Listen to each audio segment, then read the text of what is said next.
Good morning बच्चों। New light के platform से मैं आर डी श्रीवास्तव आप सबका स्वागत करता हूं।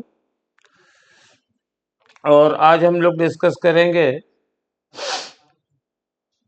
कुछ 10 बहुत ही बेहतरीन डाउटफुल क्वेश्चंस जो अभी पिछले टेस्ट में हम लोगों के हुए थे।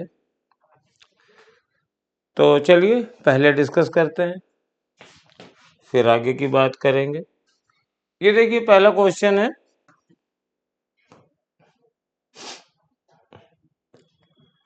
the equation describing the motion of a simple harmonic motion oscillator along the line x-axis। तो गिवन है x is equal to a cos of omega T plus five and मुझे ये एंगल फाइव पता करना है। तो ये इक्वेशन दिया हुआ है और साथ में क्या दिया गया है, दो चीजें दी गई हैं।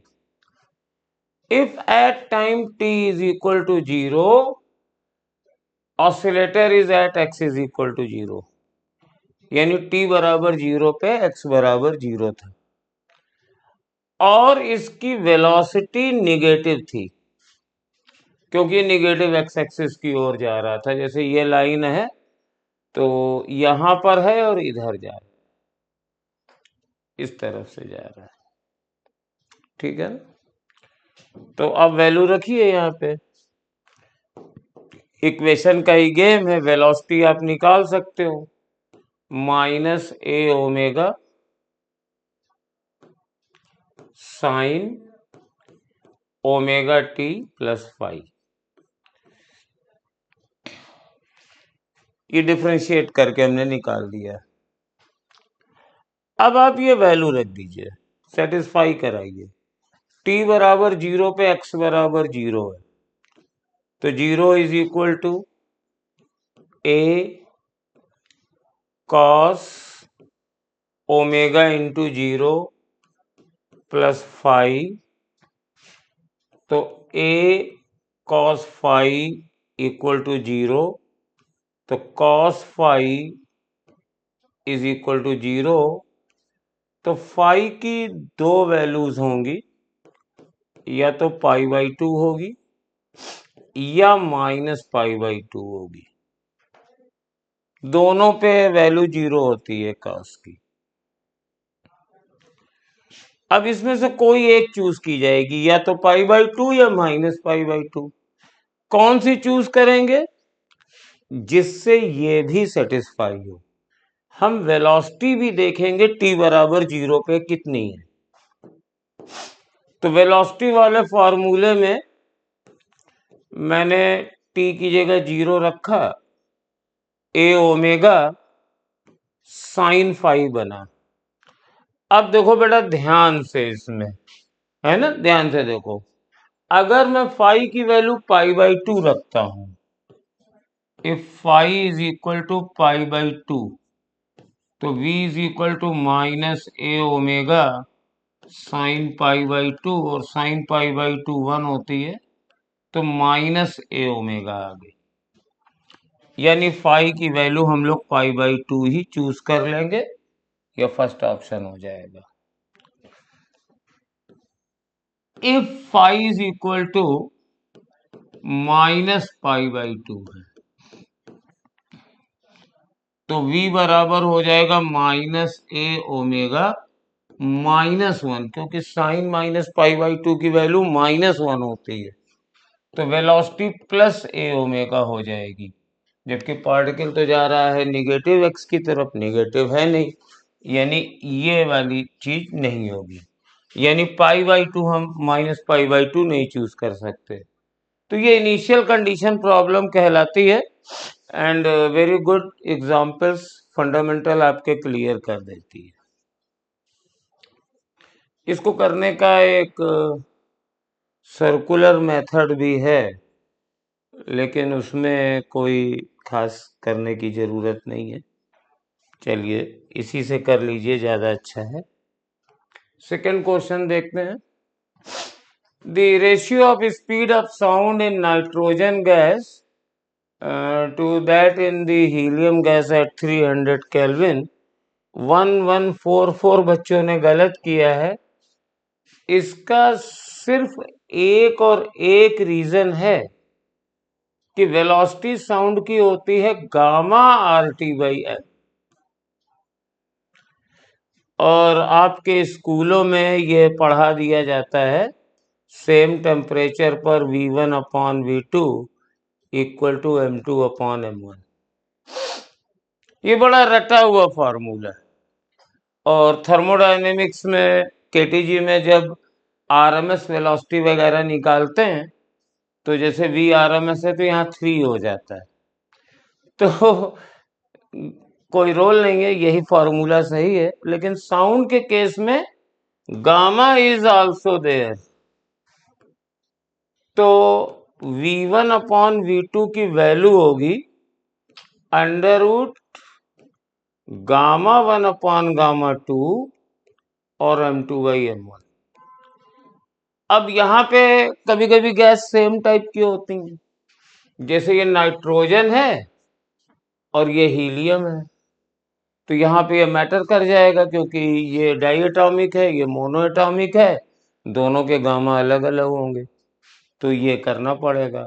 अगर मान लीजिए नाइट्रोजन और हीलियम की जगह पे ऑक्सीजन होती तो दोनों डाई एटॉमिक थे, तो गामा 1 अपॉन गामा 2 सेम होते, ये दोनों वैल्यूज बराबर होती तो कट जाते, तो आपका काम इससे भी चल जाता। यहाँ पे क्वेश्चन बनाने वाले ने चालाकी कर दी, गामा दोनों के डिफरेंट कर दिए हैं, तब तो ये लगाना ही पड़ेगा। अब लगाते हैं। तो नाइट्रोजन ऊपर लेते हैं और हीलियम की साउंड में स्पीड नीचे लेते हैं।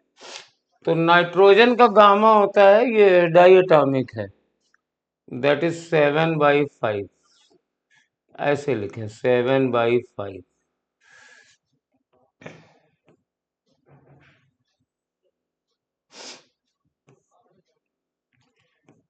7/5 और ये मोनो एटॉमिक है तो ये 5/3। और M2 हीलियम का मोलर मास 4 और नाइट्रोजन का 28। ये मोलर मास है तो केजी में बदलना चाहिए, तो 10⁻³ से भी मल्टीप्लाई करेंगे। ये बात दूसरी है कि ये दोनों कैंसिल हो जाए, तो इसको लिखे न लिखे फर्क नहीं पड़ता है। अब मेरे ख्याल से आपका आंसर मिल जाएगा, अब डाउट आपका दूर हो गया होगा। तो ये बन गया 7/5 इंटू 5 इंटू 3 इंटू 4/28।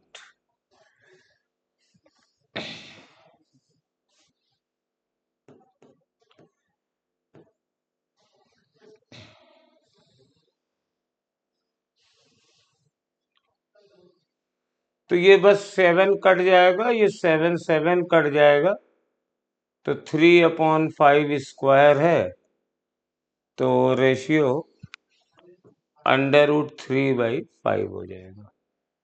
ये थर्ड ऑप्शन सही है। कैलकुलेशन तो देखिए सिंपल था, मेन आप लोगों ने गामा छोड़ा है, मुझे मालूम है। जो 1000 से ज्यादा बच्चों को ये क्वेश्चन गलत हुआ है, वो उनका अभ्यास पड़ गया है इसको लगाने का, और इससे ज्यादातर आंसर सही भी आ जाते हैं। अगर यहीं पे दोनों डायटोमिक है, दोनों मोनोटॉमिक होता है तो सही हो जाता। यहाँ पे डिफरेंट थे इसलिए गलत हो गया। तो याद रखिए साउंड के केस में ये पूरा फार्मूला लगाया करिए। अब चलिए नेक्स्ट क्वेश्चन देखते हैं। अब ये तो पाथ इक्वेशन निकालनी है, तो पाथ की इक्वेशन निकालने का तरीका ये होता है कि ये x दिया हुआ है और ये y दिया हुआ है, तो दोनों में से आप t वाले टर्म हटा दीजिए। तो ये x/a is equal to sine omega T हो गया, और y/a is equal to cos omega T हो गया, और इनको स्क्वायर करके जोड़ दीजिए। तो x² / a² plus y² / a², और इधर sine square omega T plus cos square omega T. तो x² plus y² is equal to a², ये टर्म 1 बन जाएगा। तो ए स्क्वायर से मल्टीप्लाई कर दो तो, और ये सर्किल का इक्वेशन है, तो ये पार्टिकल सर्कुलर पाथ कर रहा है। मैथमेटिकल टूल्स में बताया जाता है कि कैसा इक्वेशन आता है तो सर्किल बनता है। सर्किल की इक्वेशन की खासियत ये होती है कि एक्स स्क्वायर और वाई स्क्वायर का जो कॉफिशियंट है, यहाँ तो वन वन है, वन लिखा नहीं जाता है, ये बराबर होते हैं।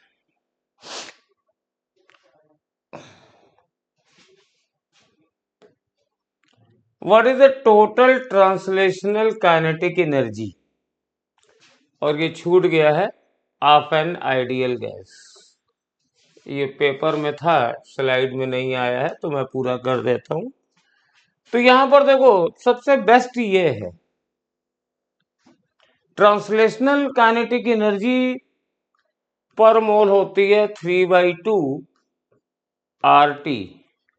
लेकिन ये कोई जरूरी तो है नहीं कि गैस के पास एक ही मोल हो, तो n मोल मान लेते हैं, तो यहाँ n से मल्टीप्लाई हो जाएगा, तो ये बेस्ट है। आप कहें नहीं एक मोल है, तो ये सेकंड वाला, तो ये फॉर्मूला इसका पार्ट है।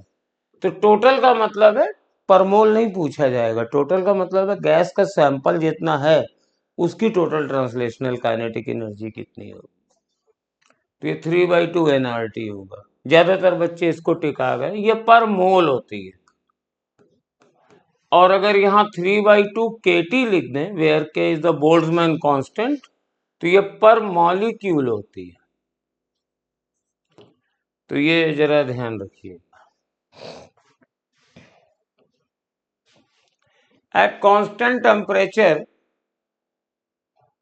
on increasing the pressure of a gas is 5% its volume will be decreased by, तो temperature is equal to constant है, तो बायल्स लॉ लग जाएगा, P1V1 बराबर P2V2, और प्रेशर पहले 100 मान लिया और इट इज इंक्रीज्ड बाय 5%, तो ये अब 105 हो जाएगा।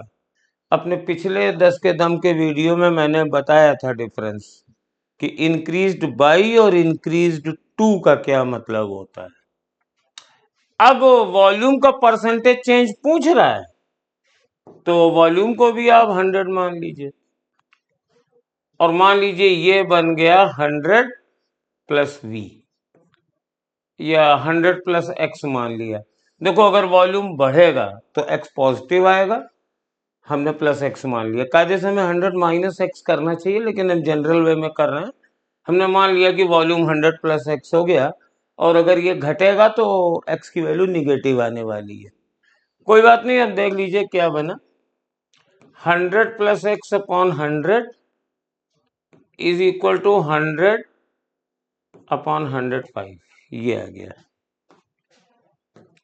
थोड़ा सा इसको इसके नीचे ले आए, तो ये मैंने कर दिया 1 plus X by 100 is equal to, चाहो तो डिवाइड कर दो, चाहो तो ना करो, ये रहने दो, 100 अपॉन 105।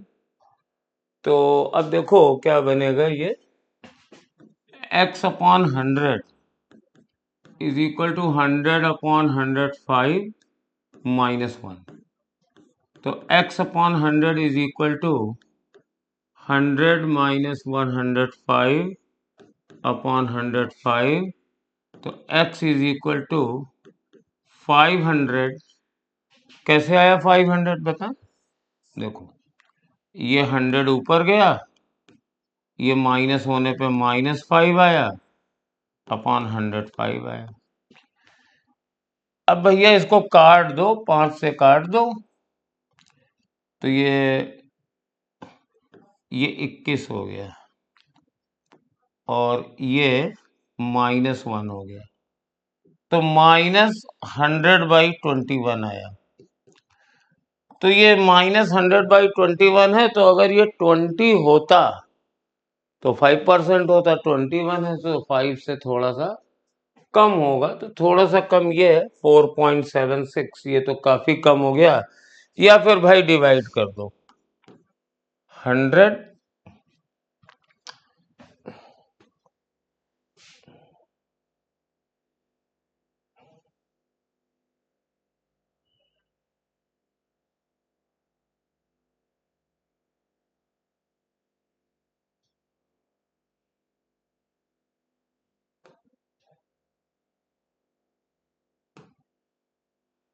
डिवाइड कर देते हैं 21 और ये 100, तो 4 बार जाएगा।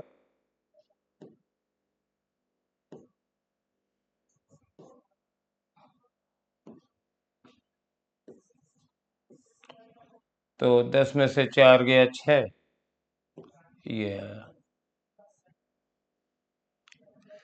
अब ये कितनी बार जाएगा?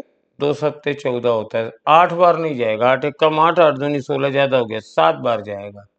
तो 4 7 दो डिजिट मिल गए हैं, डेसिमल तो यहाँ आ ही गया है, तो यही आंसर हो जाएगा। वहां पे पूरा थोड़ी डिवाइड कर देंगे, 2 डिजिट मिल गए, बस हमारा काम पूरा हो गया।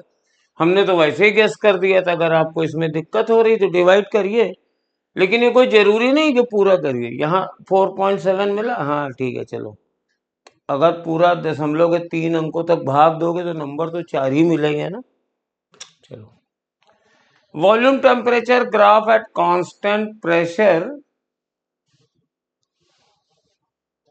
T इन डिग्री सेल्सियस है।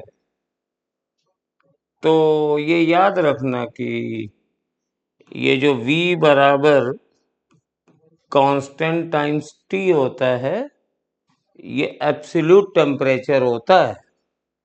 और अगर ये डिग्री सेल्सियस में है तो मुझे इसको लिखना पड़ेगा 273 प्लस टी। ये बात दूसरी है कि यहाँ टी को ही कैपिटल टी लग करके आपको भरमाया गया है। अब ये स्ट्रेट लाइन हो गया, लेकिन ये ओरिजिन से नहीं पास होगा, फर्स्ट होगा।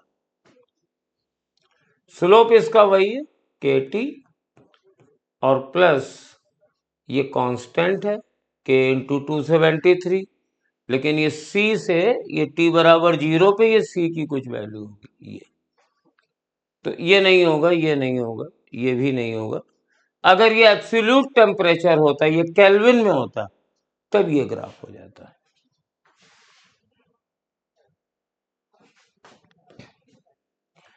ये सर्शन रीजन का क्वेश्चन है। Mean free path of a gas molecule varies inversely as the density of the gas. तो देखो, चलो हम मीन फ्री पाथ का इक्वेशन लिखते हैं। मीन फ्री पाथ का इक्वेशन होता है lambda is equal to 1/√2 pi n into D square. तो यहाँ जो डी है ये डायमीटर ऑफ गैस मॉलिक्यूल है, ये है डायमीटर ऑफ गैस मॉलिक्यूल, और ये है number density, number of molecules per unit volume, per unit volume.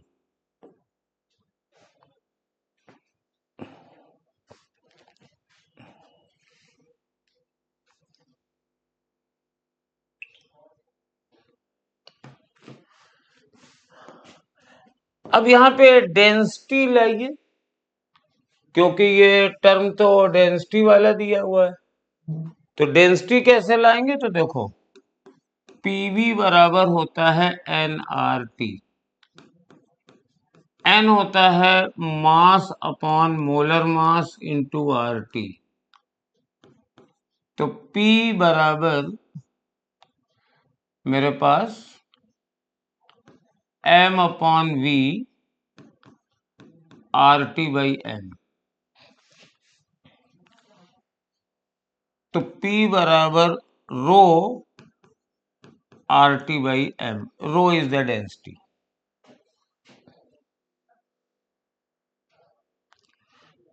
और यहां से देखो क्या बनेगा, 1/√2 पाई डी स्क्वायर, और n जो है इसको अगर हम लिखें पीवी बराबर एन के टी, तो P बराबर n अपॉन V के टी, और ये नंबर डेंसिटी है स्मॉल n। ये जो n था ये नंबर ऑफ मोल्स था, समझे बेटा, ये नंबर ऑफ मोल्स था। तो नंबर ये जो n है इसकी जगह आएगा P अपॉन के टी, ये के टी चला गया। और यहां पर फिर अब हम डेंसिटी लाएंगे, तो P की जगह लिख देंगे 1/√2 पाई d² के टी, और P की जगह लिख देंगे ρRT/m। तो T से T कैंसिल हो गया और K/R बाकी सब कांस्टेंट है। तो yes, inversely proportional to density, ये असर्शन सही है। और mean free path varies inversely as pressure of the gas, ये भी सही है। और चूंकि इसी फॉर्मूले से हमने ये निकाला है, यानी स्टेट रीजन असर्शन को प्रूव भी कर रहा है, तो इसलिए I will go with answer first. क्योंकि डेंसिटी हिपोथेटिकल है, प्रेशर मेजरेबल है, तो प्रेशर वाले से ही डेंसिटी वाला फॉर्मूला निकला है, यानी ये इसको एक्सप्लेन कर रहा है कि डेंसिटी के प्रोपोर्शनल क्यों है, तो इसका आंसर फर्स्ट माना जाएगा। Resulting force of SHM is maximum when particle, तो रिस्टोरिंग फोर्स होता है F बराबर -ω²x, और ये मैक्सिमम तब होगा जब x मैक्सिमम होगा, तो जब डिस्प्लेसमेंट मैक्सिमम होगा, तो ये सही हो गया, displacement is maximum and is at rest, तो ये भी सही है क्योंकि एम्पलीट्यूड पर ये रेस्ट में रहता है, तो दो आंसर इसके सही हैं, और ये पहला वाला इसमें सही माना गया होगा, बट ये सही इसलिए नहीं मानेंगे क्योंकि हम लोग मोस्ट अप्रोप्रिएट को सही मानते हैं, तो मोस्ट अप्रोप्रिएट फर्स्ट वाला है क्योंकि ये उसकी प्रॉपर्टी है जब ये रेस्ट में रहता है, तो इसलिए फर्स्ट आंसर के साथ हम लोग जाएंगे। नेक्स्ट में आइए, ये हमारे पास है एसएचएम कर रहा है और y बराबर है a साइन ω/t+b, तो बेटा इसको ऐसे लिख दिया y - b बराबर a साइन ω/t। तो ये जो y - b आ गया है ना, तो ये बताता है, ये पार्टिकल का जो ये y एक्सिस है, मीन पोजीशन y बराबर 0 ना होके y बराबर b है, और इसके अबाउट पार्टिकल a एम्पलीट्यूड से वाइब्रेट कर रहा है।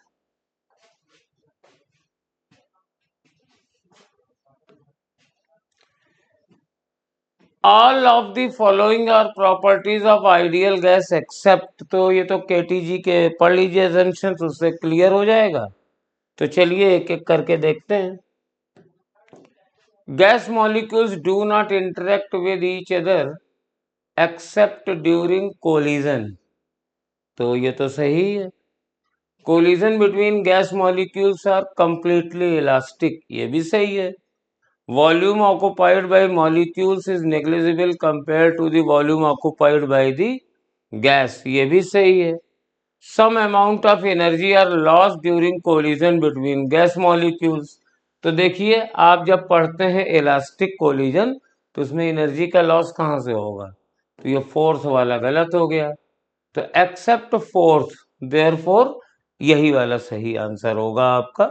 पूछ रहा है बेसिकली, एक्सेप्ट लिख देने का मतलब है कि कौन सा गलत है वो वाला बताइए। तो इस तरीके से बच्चों हम लोगों ने आज का डिस्कशन पूरा किया। अच्छे क्वेश्चंस थे, कीप इट अप, नीट धीरे धीरे पास आ रहा है। कोविड की वजह से पोस्टपोन होगा या नहीं होगा, जो भ्रांतियां फैला रहे हैं लोग, वो तो आगे की बात है, लेकिन आप अपनी तैयारी पूरी रखिए। और ये जो हमारे पास पढ़ने का अधिकार है, ये डॉक्टर सिंह सर हैं, हम लोगों के डायरेक्टर, हमारे बड़े भाई, तो इनके सपने को पूरा करने में हम लोग तो बिल्कुल जुटे हुए हैं कि आप भी तैयार हैं, तो हो जाओ तैयार मेरे यार। अब की बार बेड़ा पार हो जाना चाहिए। Thank you. हेलो दोस्तों, मैं आपका केमिस्ट्री मेंटर विमल सर आपका अपने बेहतरीन न्यू लाइट न्यूज चैनल में स्वागत करता हूं। अब पढ़ने का अधिकार सबको, डॉक्टर बनने का अधिकार सबको। दोस्तों, सिंह सर के इस शानदार मिशन के साथ हम आज का सेशन शुरू करते हैं। 1 जनवरी 2023 के जो आपका ऑल इंडिया नीट टेस्ट 12 हुआ था, उसमें केमिस्ट्री में आप लोगों ने जिस भी क्वेश्चन को ज्यादातर गलत किया है, चलिए उसको वन बाय वन बड़ी ही शिद्दत के साथ देखते हैं।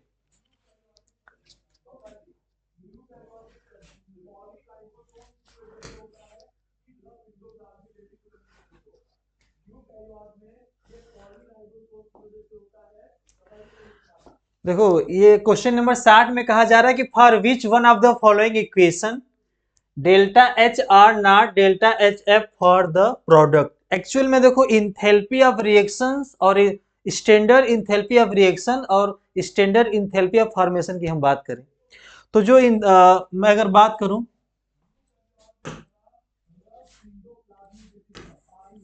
ये होता है आपका स्टैंडर्ड इंथैल्पी ऑफ रिएक्शन। ये जो स्टैंडर्ड इंथैल्पी ऑफ रिएक्शंस होता है, किसी भी रिएक्शंस के लिए लिखा जा सकता है। उसका चाहे 1 मोल के लिए, चाहे 2 मोल के लिए, चाहे 3 मोल, किसी भी मोल में अगर रिएक्शन दिया हुआ है हम उसके लिए लिख सकते हैं। और क्या लिखते हैं आप, करो enthalpy of product minus enthalpy of reactant. इससे हमको पता चल जाता है इंथैल्पी ऑफ रिएक्शन।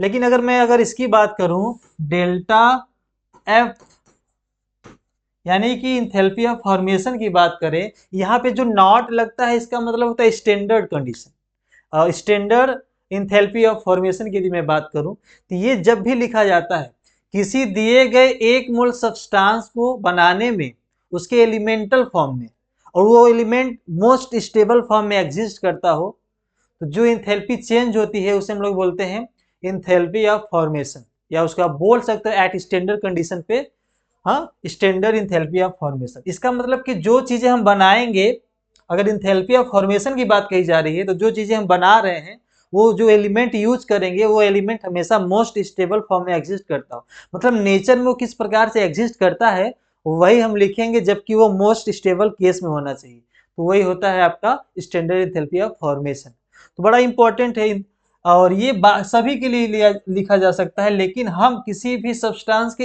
1 मोल को जो बनाएंगे उसके एलिमेंटल फॉर्म में, जो मोस्ट स्टेबल केस में वो रहता होगा, उसी को हम लोग बोलते हैं डेल्टा एफ नॉट। ठीक, इस तरीके से बोलते हैं। तो जैसे मैं एक एग्जांपल लूं, जैसे हम आपको बताएं कि भाई आप लिखो डेल्टा एफ,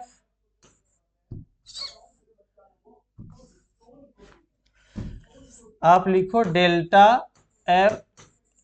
मान लीजिए आपको ये लिखना है किसका, CO2 का, CO2 का लिखना है। इसका मतलब ये CO2 को बनाना है, मान लिया कि ये सॉलिड आपको बनाना है। अब ये सॉलिड का फॉर्मेशन करना और इसके 1 मोल बनाना है, तो कैसे हम बनाएंगे इसको। तब जो जो इसमें एलिमेंट यूज हुए हैं, कार्बन ऑक्सीजन, उसके मोस्ट एलिमेंटल फॉर्म जो स्टेबल होगा उसी के फॉर्म में जो बनाएंगे हम। तो कार्बन का मोस्ट स्टेबल फॉर्म क्या होता है, कार्बन ग्रेफाइट के फॉर्म में पाया जाता है मोस्ट स्टेबल और सॉलिड। और ऑक्सीजन गैस के रूप में हमेशा मोस्ट स्टेबल में पाया जाता है। इट मीन्स हम बना दिए CO2 सॉलिड। बड़ा इंपॉर्टेंट बात यहाँ पे यह है कि जिससे वह बनेगा, यह सब्सटेंस कार्बन डाइऑक्साइड जो 1 मोल हम बनाए हैं, जिससे वो जिस एलिमेंट से बन रहा है, वह उसका मोस्ट स्टेबल स्टेट है। मतलब कार्बन ग्रेफाइट में बहुत ज्यादा स्टेबल होता है, ऑक्सीजन गैस के रूप में ज्यादा स्टेबल पाया जाता है। तो उसका एलिमेंट का जो फेज होगा ये फिक्स होगा, ये तो फिक्स होगा इन दोनों का। हम जो बनाते हैं उसका फेज डिफरेंट हो सकता है। अगर हम सॉलिड बनाना चाहते हैं तो सॉलिड, लिक्विड बनाना चाहते हैं तो लिक्विड। मतलब जो बनाएंगे 1 मोल सब्सटेंस, वो फिक्स फेज में नहीं रह सकता, वो बदल भी सकता है या फिक्स में रह सकता है। लेकिन जिससे बनेंगे, जिस एलिमेंट से वह बन रहा है, वह हमेशा मोस्ट एलिमेंटल फॉर्म होना चाहिए, जो कि स्टेबलाइज फॉर्म में होना चाहिए। तभी हम कहेंगे कि उस केस में हम डेल्टा एफ एच यानी कि इंथैल्पी ऑफ फॉर्मेशन हम लिख सकते हैं। ठीक, तो ये बड़ा इंपॉर्टेंट है। दूसरा इसमें कंसेप्ट क्या है, दूसरा इसमें कंसेप्ट हम लोग यूज यह करते हैं कि जैसे सपोज करो, अब मैं कहूं कि आप डेल्टा एफ एच नॉट लिखो कार्बन का, जो कि ग्रेफाइट और सॉलिड के रूप में पाया जाता है, इसका आपको लिखना है। तो भाई किसका लिखना है, कार्बन हमको बनाना है, और कार्बन किससे बनता है, ग्रेफाइट, जो कि सॉलिड के फॉर्म में होता है, वो ऑलरेडी इसमें एग्जिस्ट कर रहा है, इसमें प्रोडक्ट और रिएक्टेंट दोनों सेम है।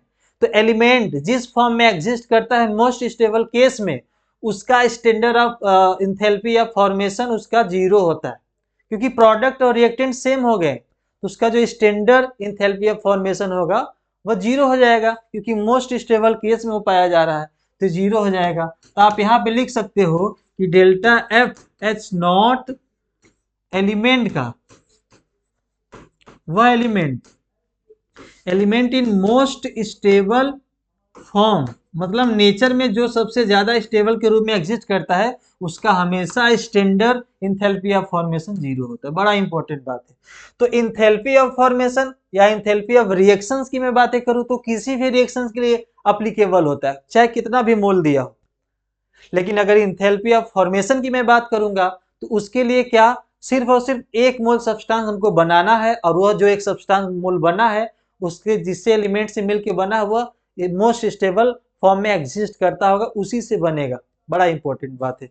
तो यहाँ पे एक हम कंसेप्ट सिखाएंगे, उस कंसेप्ट से हम लोग सारे क्वेश्चंस को सॉल्व कर लेंगे। तो बड़ा इंपॉर्टेंट है, सपोज करो कि एक रिएक्टेंट है ये आर, ये प्रोडक्ट बना, तो अगर हम डेल्टा आर एच लिखें, मतलब इंथैल्पी ऑफ रिएक्शन, इसका अगर हम वैल्यू लिखें तो क्या हो जाएगा, आप H P minus H R कर दो, ठीक। लेकिन अगर मैं इंथैल्पी ऑफ फॉर्मेशन की मैं बात करूं तो जो रिएक्टेंट पार्टिकल, जो एलिमेंट हुए थे यहाँ पे, जो एलिमेंट यूज करेंगे रिएक्टेंट साइड में, अगर वो अपने मोस्ट स्टेबल स्टेट में है या फॉर्म में है, मोस्ट स्टेबल फॉर्म में है वो एलिमेंट जिससे बन रहा है प्रोडक्ट, या और दूसरा हम ये बोल दें कि यहाँ पे जो बनेगा प्रोडक्ट अगर वह 1 मोल हो जाए, 1 मोल बने।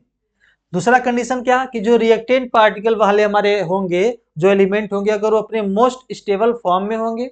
दूसरा, और जो प्रोडक्ट बना अगर वह 1 मोल बनता है, तो इस केस में डेल्टा इंथैल्पी ऑफ रिएक्शन और इंथैल्पी ऑफ जो फॉर्मेशन होता है वह सेम हो जाएगा। बड़ा इंपॉर्टेंट कंसेप्ट है, बहुत इंपॉर्टेंट कंसेप्ट है कि अगर ऐसा कंडीशन आता है कि रिएक्टेंट साइड में जो एलिमेंट यूज हुए हैं जिससे प्रोडक्ट बना है 1 मोल प्रोडक्ट, अगर वो एलिमेंट मोस्ट स्टेबल फॉर्म में हो, दूसरा केस, और जो बन रहा है वो 1 मोल बने, तो उस केस में हम इन दोनों को बराबर कर देंगे, ठीक। और हमको पता है किसी भी रिएक्टेंट से प्रोडक्ट साइड डेल्टा जो इंथैल्पी ऑफ रिएक्शंस होती है, तो हम होते enthalpy of product minus enthalpy of reactant लिखते हैं। तो इसके अकॉर्डिंग अगर मैं देखूं तो देखो ये 1 मोल बन रहा हुआ, 1 मोल बना, ठीक।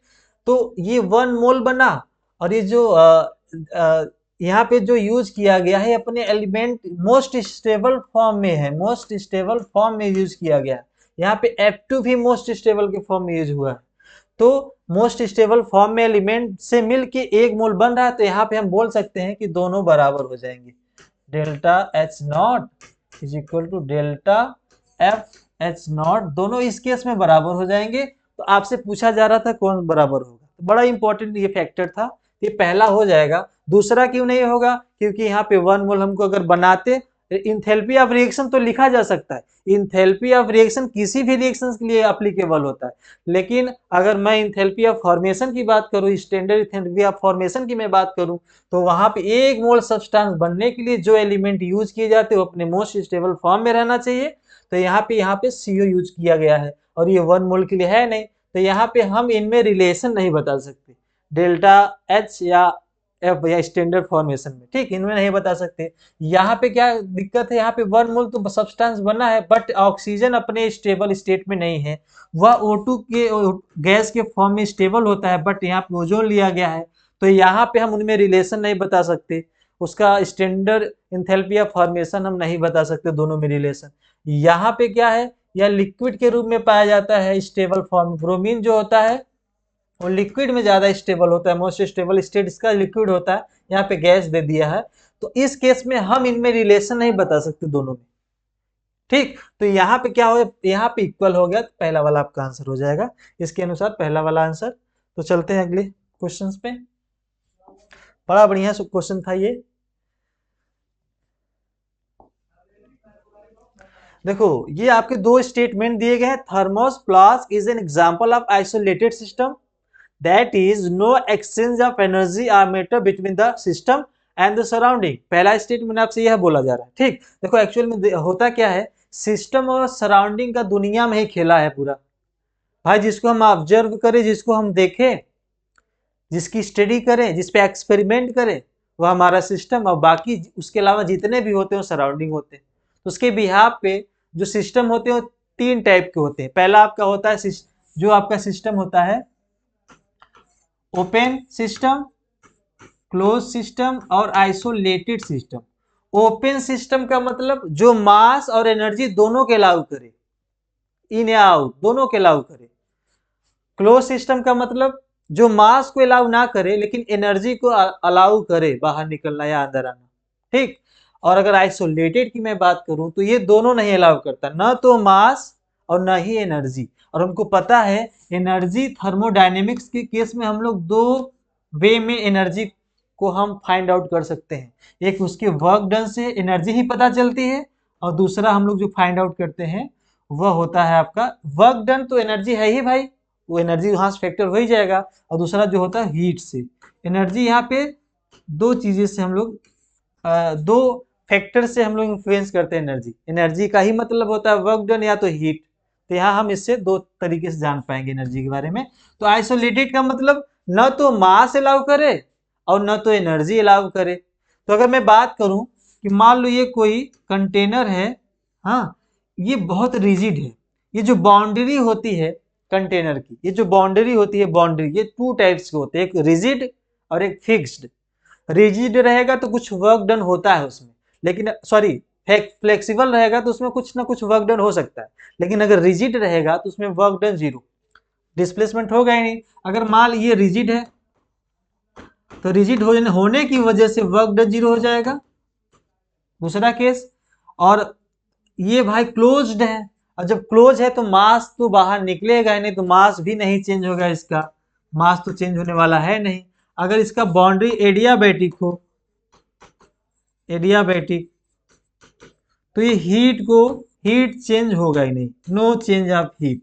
तो मतलब ना तो एनर्जी को अलाउ करेगा बाहर निकलना और न ही ये मास को अलाउ करता है। तो सिस्टम 3 टाइप्स के, ओपन, क्लोज, आइसोलेटेड। तो आइसोलेटेड की बातें कही जा रही थी, इसका बहुत ही शानदार एग्जांपल जो आपको दिया है थर्मस फ्लास्क, ये बड़ा इंपॉर्टेंट है। तो पहला वाला जो आपका स्टेटमेंट सही है और इसके एग्जाम्पल यही है, ठीक। इसमें बोला जा रहा है exchange of no exchange of energy या matter between surrounding and system, बिल्कुल सही। ये आइसोलेटेड केस में ऐसा भी होता भी है। अगर मैं बात करूं दूसरे स्टेटमेंट की, तो आइसोथर्मल प्रोसेस, गजब का प्रोसेस होता है ये। आइसो कहीं भी लग जाए भाई, आइसो कहीं भी लगा उसका मतलब होता है सेम। जैसे हम लोग केमिस्ट्री की पॉइंट ऑफ व्यू से बातें करें तो जैसे कि आइसोटोप्स, आइसोबा कहीं भी यूज हो जाए, आइसो इलेक्ट्रॉनिक, तो आइसो का मतलब होता है सेम, और थर्मल का मतलब होता है टेम्परेचर। तो जिसका टेम्परेचर कांस्टेंट रहे, सेम रहे ना, तो ये कहा जाए उसको बोलते हैं आइसोथर्मल प्रोसेस। और प्रोसेस तभी होगा, प्रोसेस किसी में तभी होता है जब उसके स्टेट में बदलाव आती है। अगर उसके स्टेट में बदलाव नहीं आएगा तो हम उसको प्रोसेस नहीं कहेंगे। स्टेट में जैसे क्या, वॉल्यूम, प्रेशर, टेम्परेचर। यहाँ पे टेम्परेचर तो कांस्टेंट रहेगा आइसोथर्मल में, लेकिन बाकी जो इसकी स्टेट होंगे वो तो बदलेंगे ही बदलेंगे। तो हम उसको बोल सकते हैं दीज आर द प्रोसेस, ये प्रोसेस है। तो आइसोथर्मल एक प्रकार का प्रोसेस है जिसमें टेम्परेचर कांस्टेंट रहता है, कांस्टेंट रहता है। और यहाँ पे क्या बोला गया है, is a process in which there is no transfer of heat between system and surrounding. ये गलत है, टेम्परेचर कांस्टेंट रहता है लेकिन सिस्टम और सराउंडिंग में इस तरीके से ट्रांसफर होता है हीट, उसकी इक्विलिब्रियम मेंटेन रहती है। तो होता तो है लेकिन थ्रू वो कांस्टेंट रहता है। सराउंडिंग और सिस्टम में इस तरीके से टेम्परेचर मेंटेन रहते हैं इक्विलिब्रियम में कि वो कांस्टेंट बना रहता है। लेकिन ये कहना गलत है कि ट्रांसफर ही नहीं होता, ट्रांसफर होता है लेकिन इस तरीके से होगा इक्विलिब्रियम पे रहते हैं और वो थ्रू कांस्टेंट रहते हैं आइसोथर्मल में टेम्परेचर। तो ये स्टेटमेंट गलत हो गया, स्टेटमेंट ये गलत और ये आपका सही हो गया, ठीक। अगले क्वेश्चन की बात करें तो इसके अकॉर्डिंग अगर मैं बातें करूं कौन सा ऑप्शन हो जाएगा, स्टेटमेंट पहला करेक्ट, स्टेटमेंट दूसरा इनकरेक्ट, दूसरा आपका ऑप्शन हो जाएगा। अगले क्वेश्चन की बात करें भाई साहब,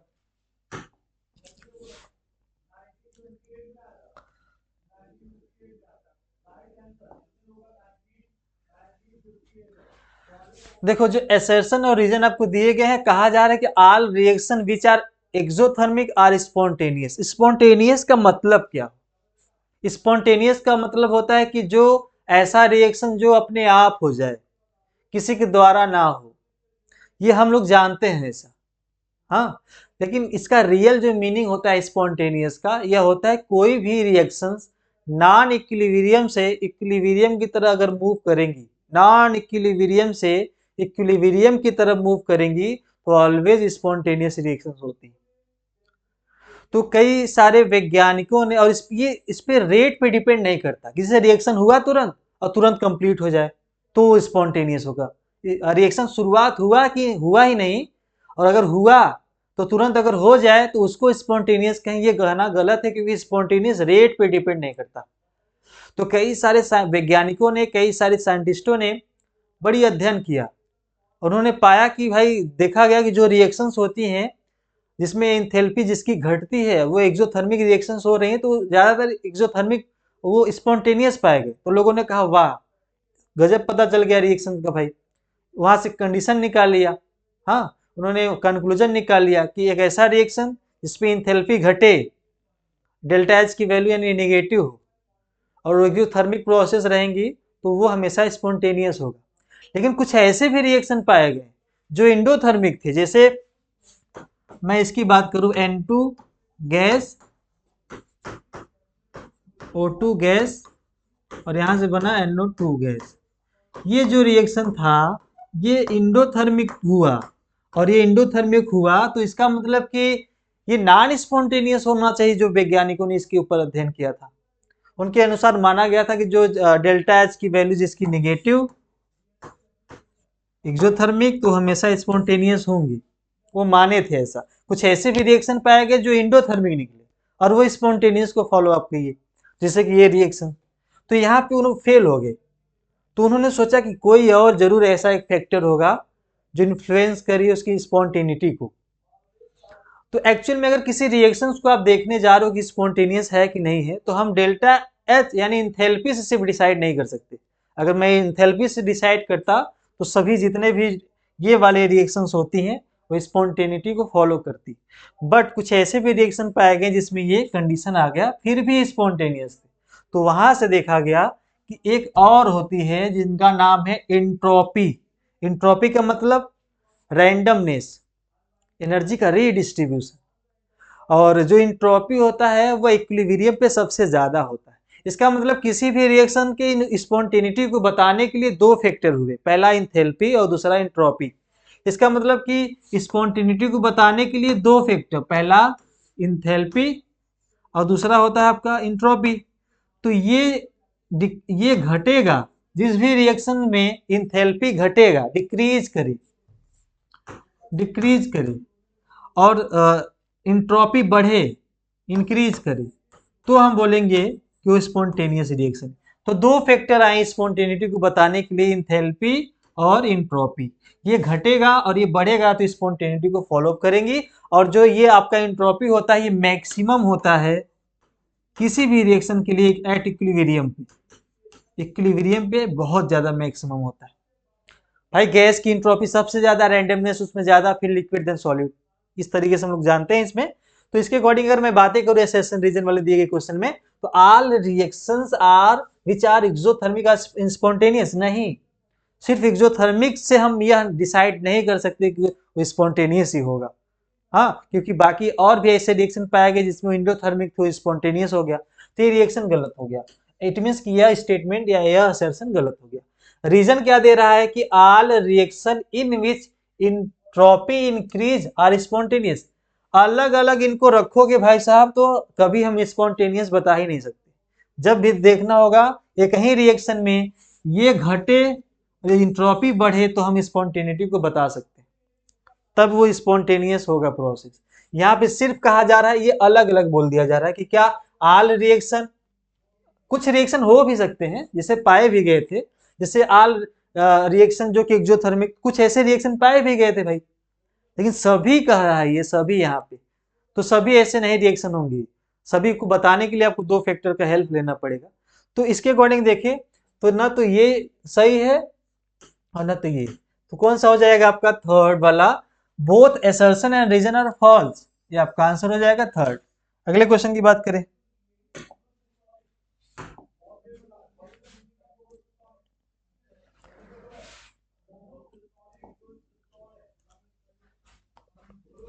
यहां पे आपके स्टेटमेंट दिए गए हैं एट कांस्टेंट टेम्परेचर, आपको ये कंडीशन दिखाया गया है, ठीक। तो gives free energy, gives free energy, system की वह एनर्जी जिसपे वो काम करे उसको गिव्स फ्री एनर्जी कहते हैं। बहुत ज्यादा एनर्जी रहती है लेकिन उसके पास जितना काम करने की जो एनर्जी होती है जिसमें वो काम कर सकता है उसको हम लोग बोलते हैं गिव्स फ्री एनर्जी। तो अगर मैं बात तो इसको डिफाइन कैसे किया जाता है, जी बराबर एच टी एस, अगर मैं चेंज निकालूं, बड़ा इंपॉर्टेंट है ये, अगर मैं चेंज निकालूं तो इस तरीके से लिख सकता हूं, और अगर इसी चेंज को एट कांस्टेंट टेम्परेचर पे निकालूं, एट कांस्टेंट टेम्परेचर पे, तो क्या हो जाएगा, डेल्टा जी बराबर डेल्टा एच, यहाँ पे टी डेल्टा एस आ जाएगा। इस केस में एस डेल्टा टी जीरो हो जाएगा क्योंकि कांस्टेंट टेम्परेचर की बात की जा रही है। तो इस हिसाब से, और ये जो गिब्स एनर्जी होता है हमारा डेल्टा जी, ये स्टेट फंक्शन होता है, मतलब कि इनिशियल और फाइनल पे सिर्फ डिपेंड करता है, और एक्सटेंसिव प्रॉपर्टी होती है। तो ये कंडीशन था, और यहाँ पे जो दिया गया है एट कांस्टेंट टेम्परेचर पे, तो बिल्कुल सही है आपका ये रिलेशन। लेकिन दूसरा स्टेटमेंट आपको दिया गया एट इक्विलिब्रियम पे, ये वैल्यू होती है, ये बताया गया है, तो देख लेते हैं होती है कि नहीं। देखो एट इक्विलिब्रियम पे कहा गया है, तो हमको पता है कि डेल्टा आर जी बराबर delta R G not plus R T L N Q, L N Q कहा जा रहा है। ध्यान सुनना, ये जो डेल्टा आर जी लिखा गया है, ये किसी भी टाइम पे किसी रिएक्शन का लिखा गया है, बट ये स्टैंडर्ड कंडीशन में लिखा गया है, ये अंतर है। किसी भी टाइम पे किसी भी रिएक्शन का जो डेल्टा जी होगा वो लिखा गया, लेकिन ये स्टैंडर्ड कंडीशन है, ये फिक्स्ड है, स्टैंडर्डाइज कर दिया गया है उसको। हाँ, तो ये वैल्यू होती है। और क्यू क्या होता है, रिएक्शन कोएफिशिएंट, जो बताती क्या है, किसी भी रिएक्शन को उसकी स्टेटस बताती है, किस कंडीशन में है वो, क्या इक्विलिब्रियम पे है या नहीं है। तो जैसे सपोज करो मेरे पास एक रिएक्शन है X A plus Y B equilibrium Z C, और अगर क्यू ही बताएगा, क्यू मेजर करेगा उसकी अवस्था, उसकी स्टेट, उसकी कंडीशन की रिएक्शन किस अवस्था में है, इक्विलिब्रियम पे अभी है कि नहीं है, पीछे है कि आगे है, सारा कुछ रिएक्शन कोएफिशिएंट बताता है। तो उसके अकॉर्डिंग देखें तो यहाँ पे आपका आ जाएगा कंसंट्रेशन, प्रोडक्ट का लिखते हैं हम लोग,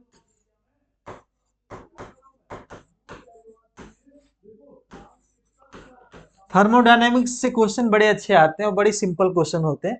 ये किसी टाइम पे, किसी भी टाइम पे लिखा गया, मान लो कि टाइम टी, अभी इक्विलिब्रियम पे है कि नहीं है, नहीं, किसी भी टाइम पे लिखा गया जब इक्विलिब्रियम पे नहीं रहा होगा।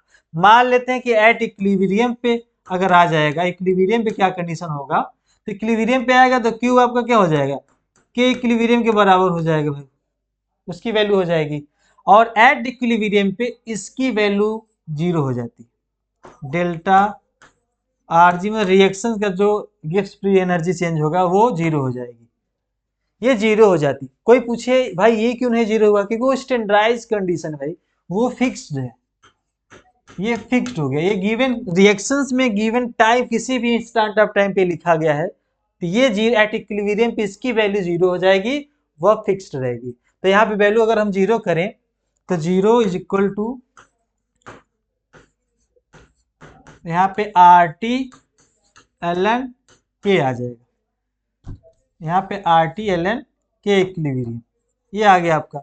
अब वैल्यू आप इधर ला दो, तो delta R naught G is equal to minus R T L N K equilibrium, में आ जाएगा आपका रिलेशन। आप इसको ये भी लिख सकते हो डेल्टा जी नॉट को, कि delta H not minus T delta S not, इसकी वैल्यू आप यहाँ लिख सकते हो ये भी, और आर टी जो लिखा गया इसके वैल्यू रिलेशन भी निकाल सकते हैं, -2.303 आर टी के क्यू के आपका इक्विलिब्रियम आ जाएगा, वहां से रिलेशन आ जाएगा। तो अल्टीमेट पूछा था कि क्या ये रिलेशन सही है, तो इस हिसाब से देखा जाए तो यहाँ पे ये तो आया, बट यहाँ पे पॉजिटिव दिया गया, यहाँ पे निगेटिव आया, तो ये स्टेटमेंट आपका रॉन्ग हो गया। तो पहला स्टेटमेंट तो सही है और दूसरा स्टेटमेंट की बात करें तो गलत हो गया। तो पहला is correct statement, second incorrect. तो दूसरा वाला आपका आंसर हो जाएगा। अगले क्वेश्चन की बात करते हैं आप।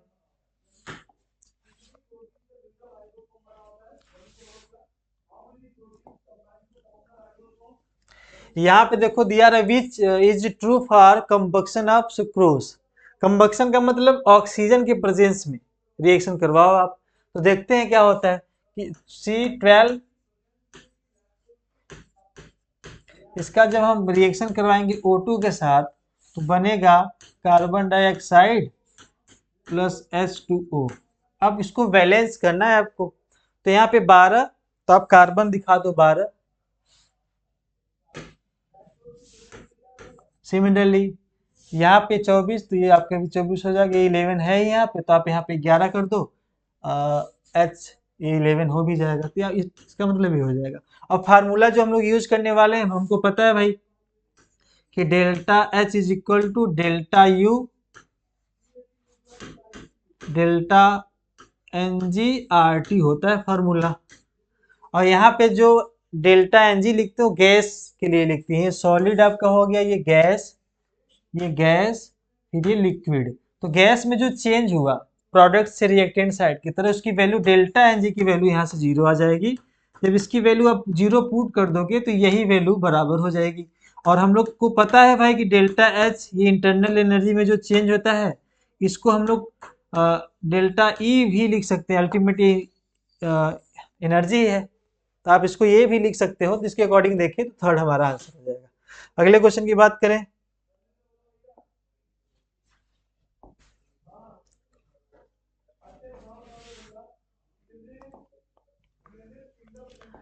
दो मोल आपको दिया गया है, आइडियल गैस एक्सपेंड कर रहा है आइसोथर्मली। ये क्वेश्चन काफी अच्छा है और इस कंडीशन में आपको आइसोथर्मली बताया जा रहा है। आइसोथर्मली का मतलब कि वो टेम्परेचर वहां पे कांस्टेंट है और रिवर्सिबल। एक बात जरूर याद रखना, अगर प्रोसेस आइसोथर्मल है तो चाहे रिएक्शन रिवर्सिबल हो चाहे इरिवर्सिबल हो, उस केस में हमेशा डेल्टा यू की वैल्यू 0 होगी। इसकी वैल्यू हमेशा 0 होती है, चाहे रिवर्सिबल हो चाहे इरिवर्सिबल हो। उस केस में अगर आइसोथर्मल प्रोसेस है तो हमको पता भी है कि भाई डेल्टा क्या लिखते हैं, डेल्टा ए की वैल्यू NCV डेल्टा टी। इसकी फार्मूला होती है at NCV delta T at isothermal process के लिए। आइडियल गैस के लिए बता रहा हूँ, NCV डेल्टा टी, और डेल्टा टी 0, इसकी वैल्यू 0।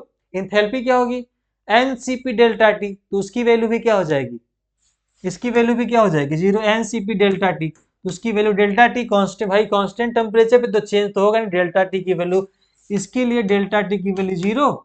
जो फार्मूला हम बता रहे हैं कि NCV डेल्टा टी 0 आ जाएगा। Internal energy change in enthalpy की मैं बात करूं, NCP डेल्टा टी वो भी 0। तो ये इरिस्पेक्टिव ऑफ मोल, मोल कुछ भी दिया हो आइडियल गैस इक्वेशन का, इस पे डिपेंड नहीं करता। अगर प्रोसेस आइसोथर्मल है और चाहे वो रिवर्सिबल है चाहे इरिवर्सिबल होगा, उस केस में इसकी वैल्यू हमेशा 0 होती है। Change in internal energy. तो काफी अच्छा क्वेश्चन था ये, तो बहुत ही माइंड सेट करने वाला क्वेश्चन था। तो इसके अकॉर्डिंग देखें तो 0 आपका आंसर हो जाएगा। अगले क्वेश्चन की बात करें।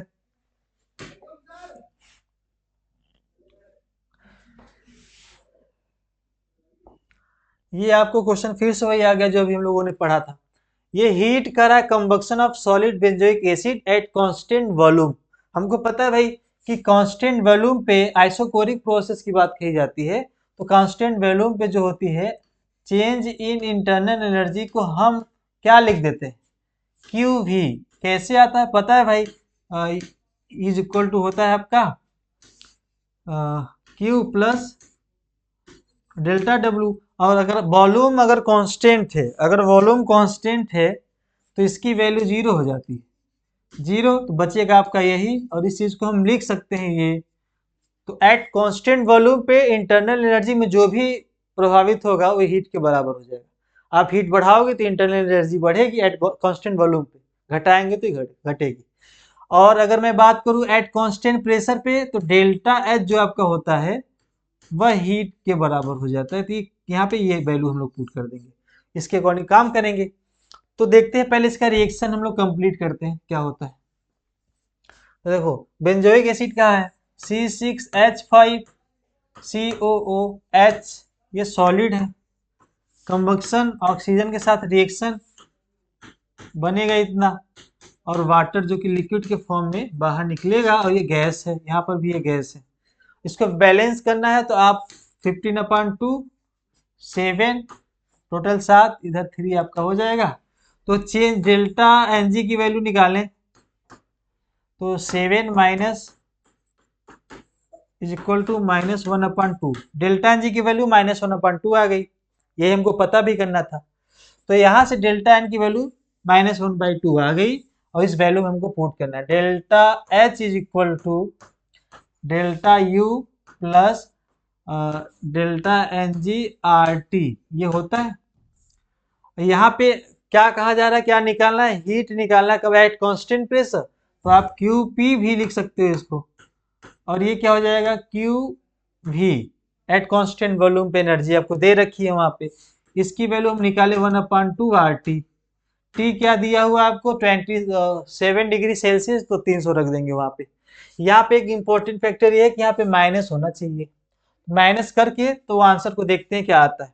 ठीक, तो QP इज इक्वल टू आपका आ जाएगा, वैल्यू पुट करने पे ये जो दिया है आपको -321.3, ये -1/2 RT, टी के ना केल्विन में रखेंगे 3 कट जाएगा, कितना आ गया, तो आपका कितना आ गया एट कांस्टेंट प्रेशर पे हीट -321.3 माइनस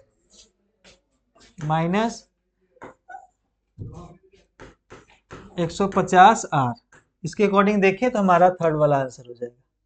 ठीक, ये आपका आंसर हो जाएगा, कुछ था नहीं, बस ये लगाना था फर्स्ट लॉ अकॉर्डिंग थर्मोडायनेमिक्स से, और आपको बैलेंस करना आना चाहिए डेल्टा Ng की वैल्यू, ताकि वहां से हमको पता चल जाए। हमको पता है कि कांस्टेंट वॉल्यूम पे इंटरनल एनर्जी इतना हो जाता है, और कांस्टेंट प्रेशर पे ये इतना हो जाता है, ये वैल्यू आपको दे रखी थी, आपको पूछा था, इसके अकॉर्डिंग हो जाएगा। अगले क्वेश्चन की बात करते हैं।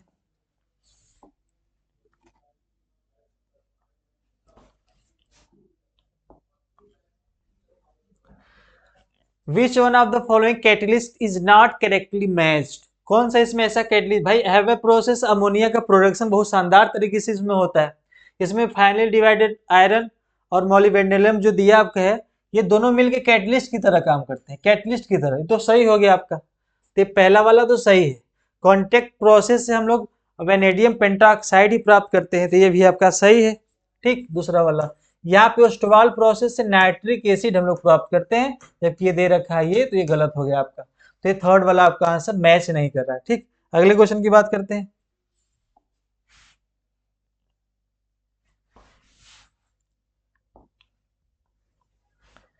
देखो यहाँ पे कहा जा रहा है, ये if Ki is added to excess of AgNO3 to prepare colloidal solution of AgI, the colloidal particle will have, बड़ा इंपॉर्टेंट है ये, प्रेफरेंशियल पे एडजॉर्प्शन जो होता है उसका ये फिनोमेना है। तो कैसे करते हैं, चलो देख लेते हैं। कैसे हमको एक कोलाइडल सॉल्यूशन बनाना है, जिसमें कोलाइडल पार्टिकल कैसे बनेंगे, जो AgI बना है उसके ऊपर क्या क्या घटना हो सकती है, देखते हैं। तो होता क्या है कि मान लो हमको कोलाइडल सॉल्यूशन बनाना है, किसको लेना है, Ki का रिएक्शन करवाना है AgNO3 के साथ, AgNO3 साथ बनाएंगे तो AgI बनेगा और KNO3 ये हो जाएगा।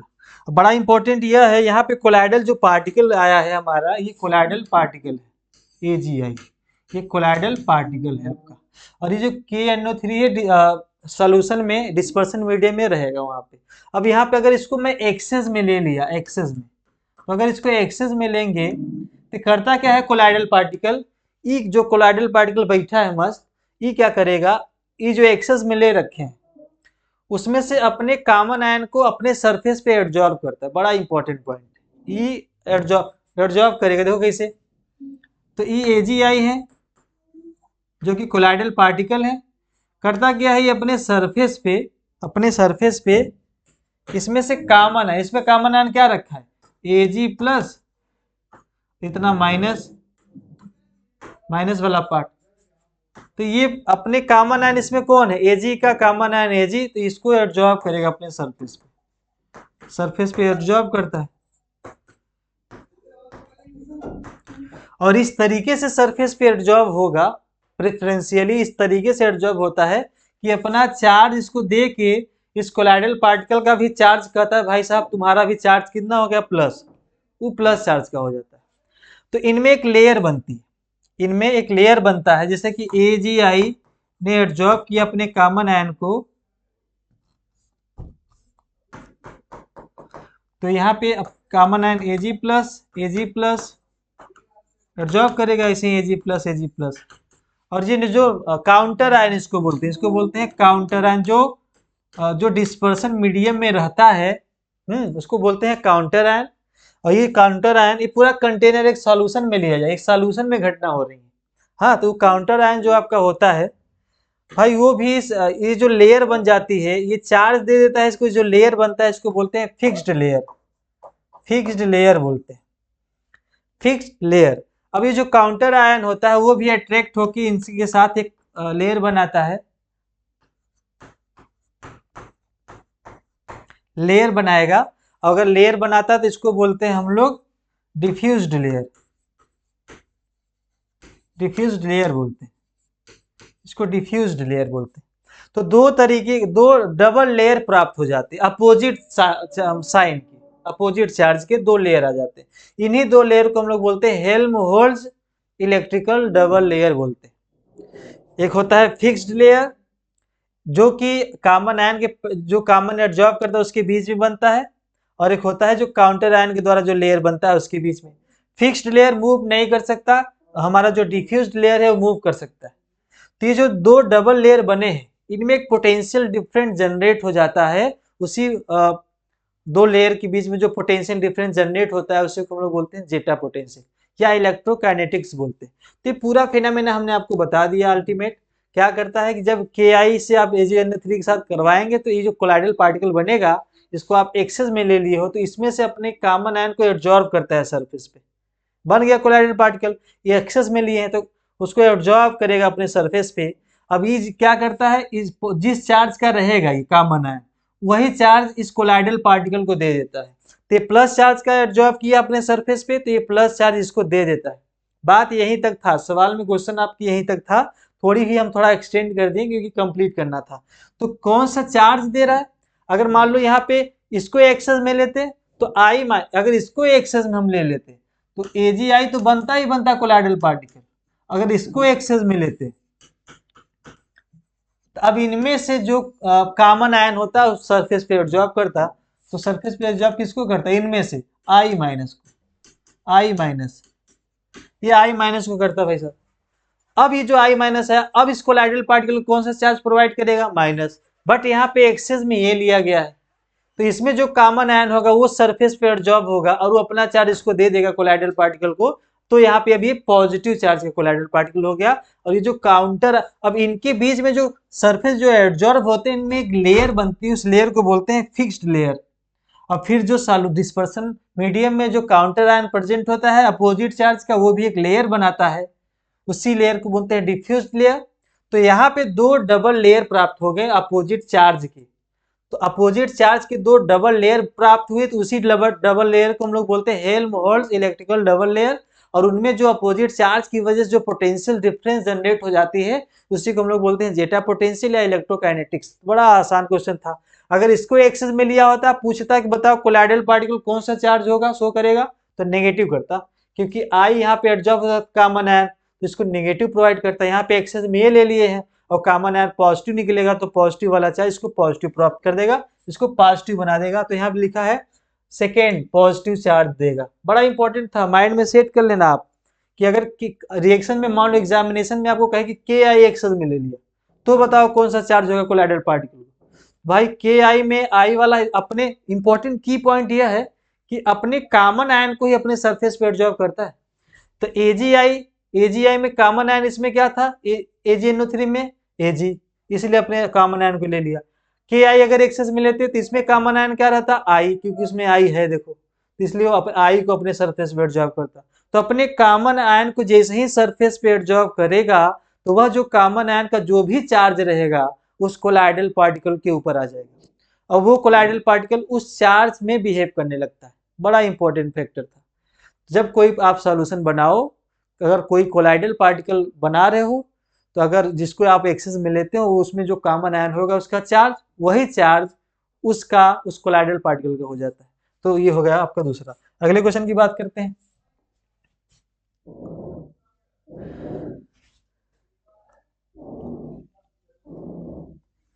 देखो ये क्वेश्चन दिया गया है, स्टेटमेंट वाले क्वेश्चन दिए गए हैं और ये थर्मोडायनामिक्स के बड़े अच्छे अच्छे क्वेश्चन दिए गए थे आपको। हाँ, मजा आया होगा करने में।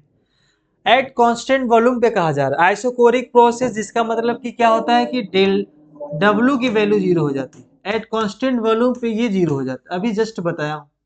तो जो चेंज इन इंटरनल एनर्जी होती है वो क्यू के बराबर हो जाती है। इसको हम यह भी लिख सकते हैं इंटरनल एनर्जी बराबर क्यू और वी। एट कांस्टेंट वॉल्यूम पे इंटरचेंज इन इंटरनल एनर्जी उसके हीट के बराबर हो जाती है। मतलब ये इसमें जो भी आप हीट इन्वॉल्व होगा वो इसके बदलाव के रूप में दिखेगा, उसकी इंटरनल एनर्जी के बदलाव में दिखेगा और कहीं नहीं दिखेगा। एट कांस्टेंट वॉल्यूम पे कहा जा रहा है। तो ध्यान सुनना, ये तो बड़ा स्टेटमेंट बड़ा सही है भाई साहब, यहाँ तक तो सही था। इन्होंने जो बोल दिया डेल्टा एच, ये इंथैल्पी ऐसा कभी होता है भाई? इंथैल्पी अगर कब बराबर होगा? इंथैल्पी हमको पता है जो होता है ये क्यू पी पे लाई करता है, यानी एट कांस्टेंट प्रेशर पे वो हीट के बराबर होता है। तो ये दोनों के लिए कहा जा रहा है, क्यू भी इसके लिए। इस हिसाब से अगर देखा जाए तो पूरी तरीके से स्टेटमेंट गलत है। एट कांस्टेंट वॉल्यूम पे ये बराबर होता है। अब आपने दोनों दिखा दिया है तो हम इसको सिर्फ हीट मान लें, हीट रिएक्शन का सिर्फ अगर हीट मान के चलें, आपके आंसर यही दिए होंगे, सही माना गया है। तो उसके बिहाफ पे अगर देखें तो ये होना तो नहीं चाहिए, क्योंकि हमको पता है भाई ये होता है, ये भी कंडीशन होता है। तो इसको अगर मैं सिर्फ हीट मान लूँ, हीट रिएक्शन का हीट, तो यहाँ पे सही हो जाएगा। ठीक, तो आपको ये आंसर दिया हुआ है, आपका आंसर ये सोल्यूशन है, चले भी गए हैं और चेकअप भी हो चुके हैं। तो अगर यहाँ पे देखें तो ये आपका आंसर ये इसको हीट मान के हम कहते हैं कि ये सही हो गया। और pressure is a quantity which is independent of size of matter. बड़ा इंपॉर्टेंट इंटेंसिव प्रॉपर्टी है भाई। वो इंटेंसिव प्रॉपर्टी मैटर हो चाहे ना हो, डिपेंड नहीं करता। जैसे मैं कहूँ चाय, आप एक चम्मच चाय पियो या एक कप चाय पियो, मिठास जो उनकी रहेगी वो सेम रहेगी। अमाउंट तो बढ़ा, एक चम्मच पी रहे थे अभी आप, फिर आप पी रहे हो एक कप, तो उनकी मिठास तो सेम रहेगी, चाहे एक चम्मच लो और चाहे एक कप। अमाउंट बढ़ा तो अमाउंट, वो इंटेंसिव प्रॉपर्टी है, अमाउंट पे डिपेंड नहीं करता। लेकिन अगर मैं कहूँ उसी चाय में आप एक चम्मच चीनी डाल दो, शुगर, और 10 चम्मच डाल दो, तो अमाउंट आपने लिया लेकिन उसमें चेंज आ गया, उसकी मिठास में चेंज आ जाएगा। तो वहां पे शुगर क्या है? एक्सटेंसिव प्रॉपर्टी, जो अमाउंट पे डिपेंड करता है। लेकिन यहाँ पे प्रेशर भी एक प्रकार का इंटेंसिव प्रॉपर्टी होता है जो कि मेटर पे डिपेंड, उसके साइज या शेप पे डिपेंड नहीं करता। तो ये आपका जो प्रेशर है क्वांटिटी, ये सही कहा गया है। तो स्टेटमेंट है सही। इन दोनों को सही मानते हुए हमारा ऑप्शन हो जाएगा चौथा। तो काफी अच्छा क्वेश्चन था, हमको कंडीशन पता है भाई साहब कि ये होता है यहाँ पे, और ये बोलेंगे तभी एट कांस्टेंट प्रेशर पे बोल सकते हैं। ये एक्चुअली में हीट है, आपको दिया दिया है, सपोज कर लो ना, ये आपको हीट दिया है, तो इसके अकॉर्डिंग आपको देखेंगे तो आपका आंसर। अगले क्वेश्चन की बात करते हैं।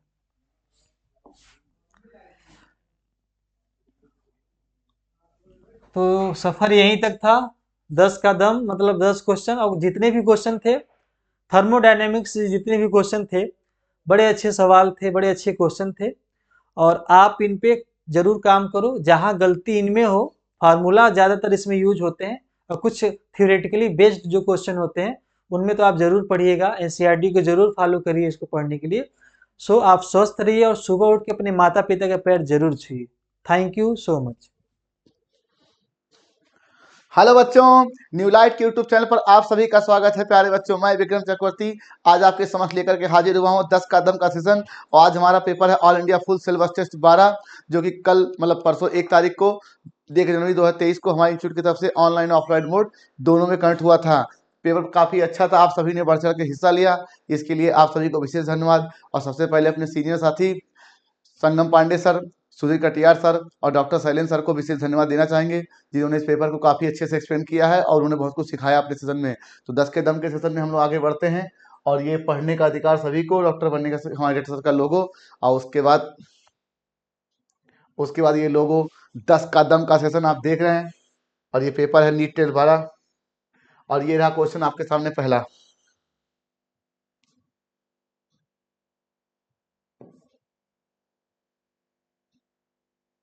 देखिए पहला question, in angiosperm anther is, आपकी बुक पे जो लिखा है कि टिपिकल एंथर एंजियोस्पर्म में ये बाइलोब्ड होता है।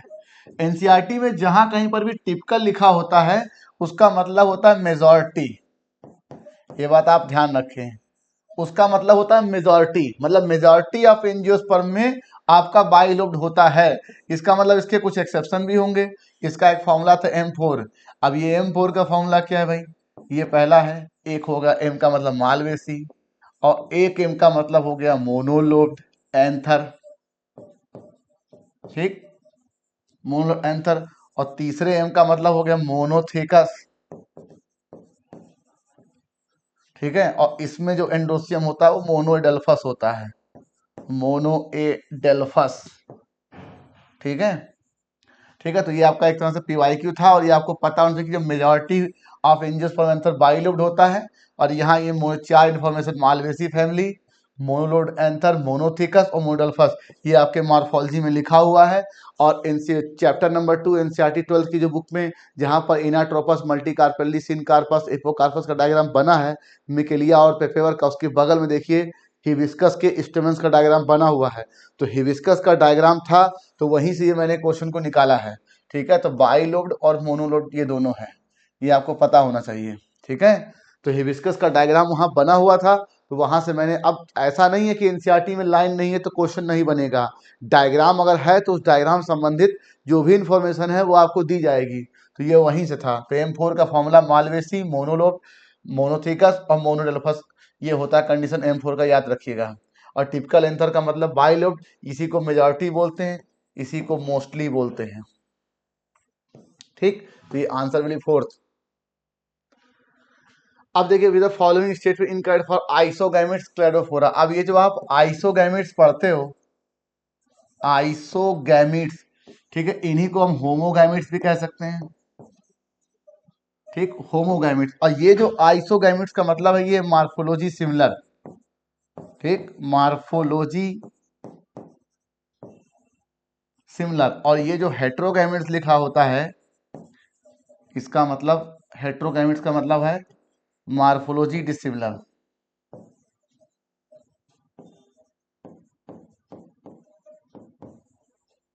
ठीक। तो मार्फोलॉजी, अब गैमेट्स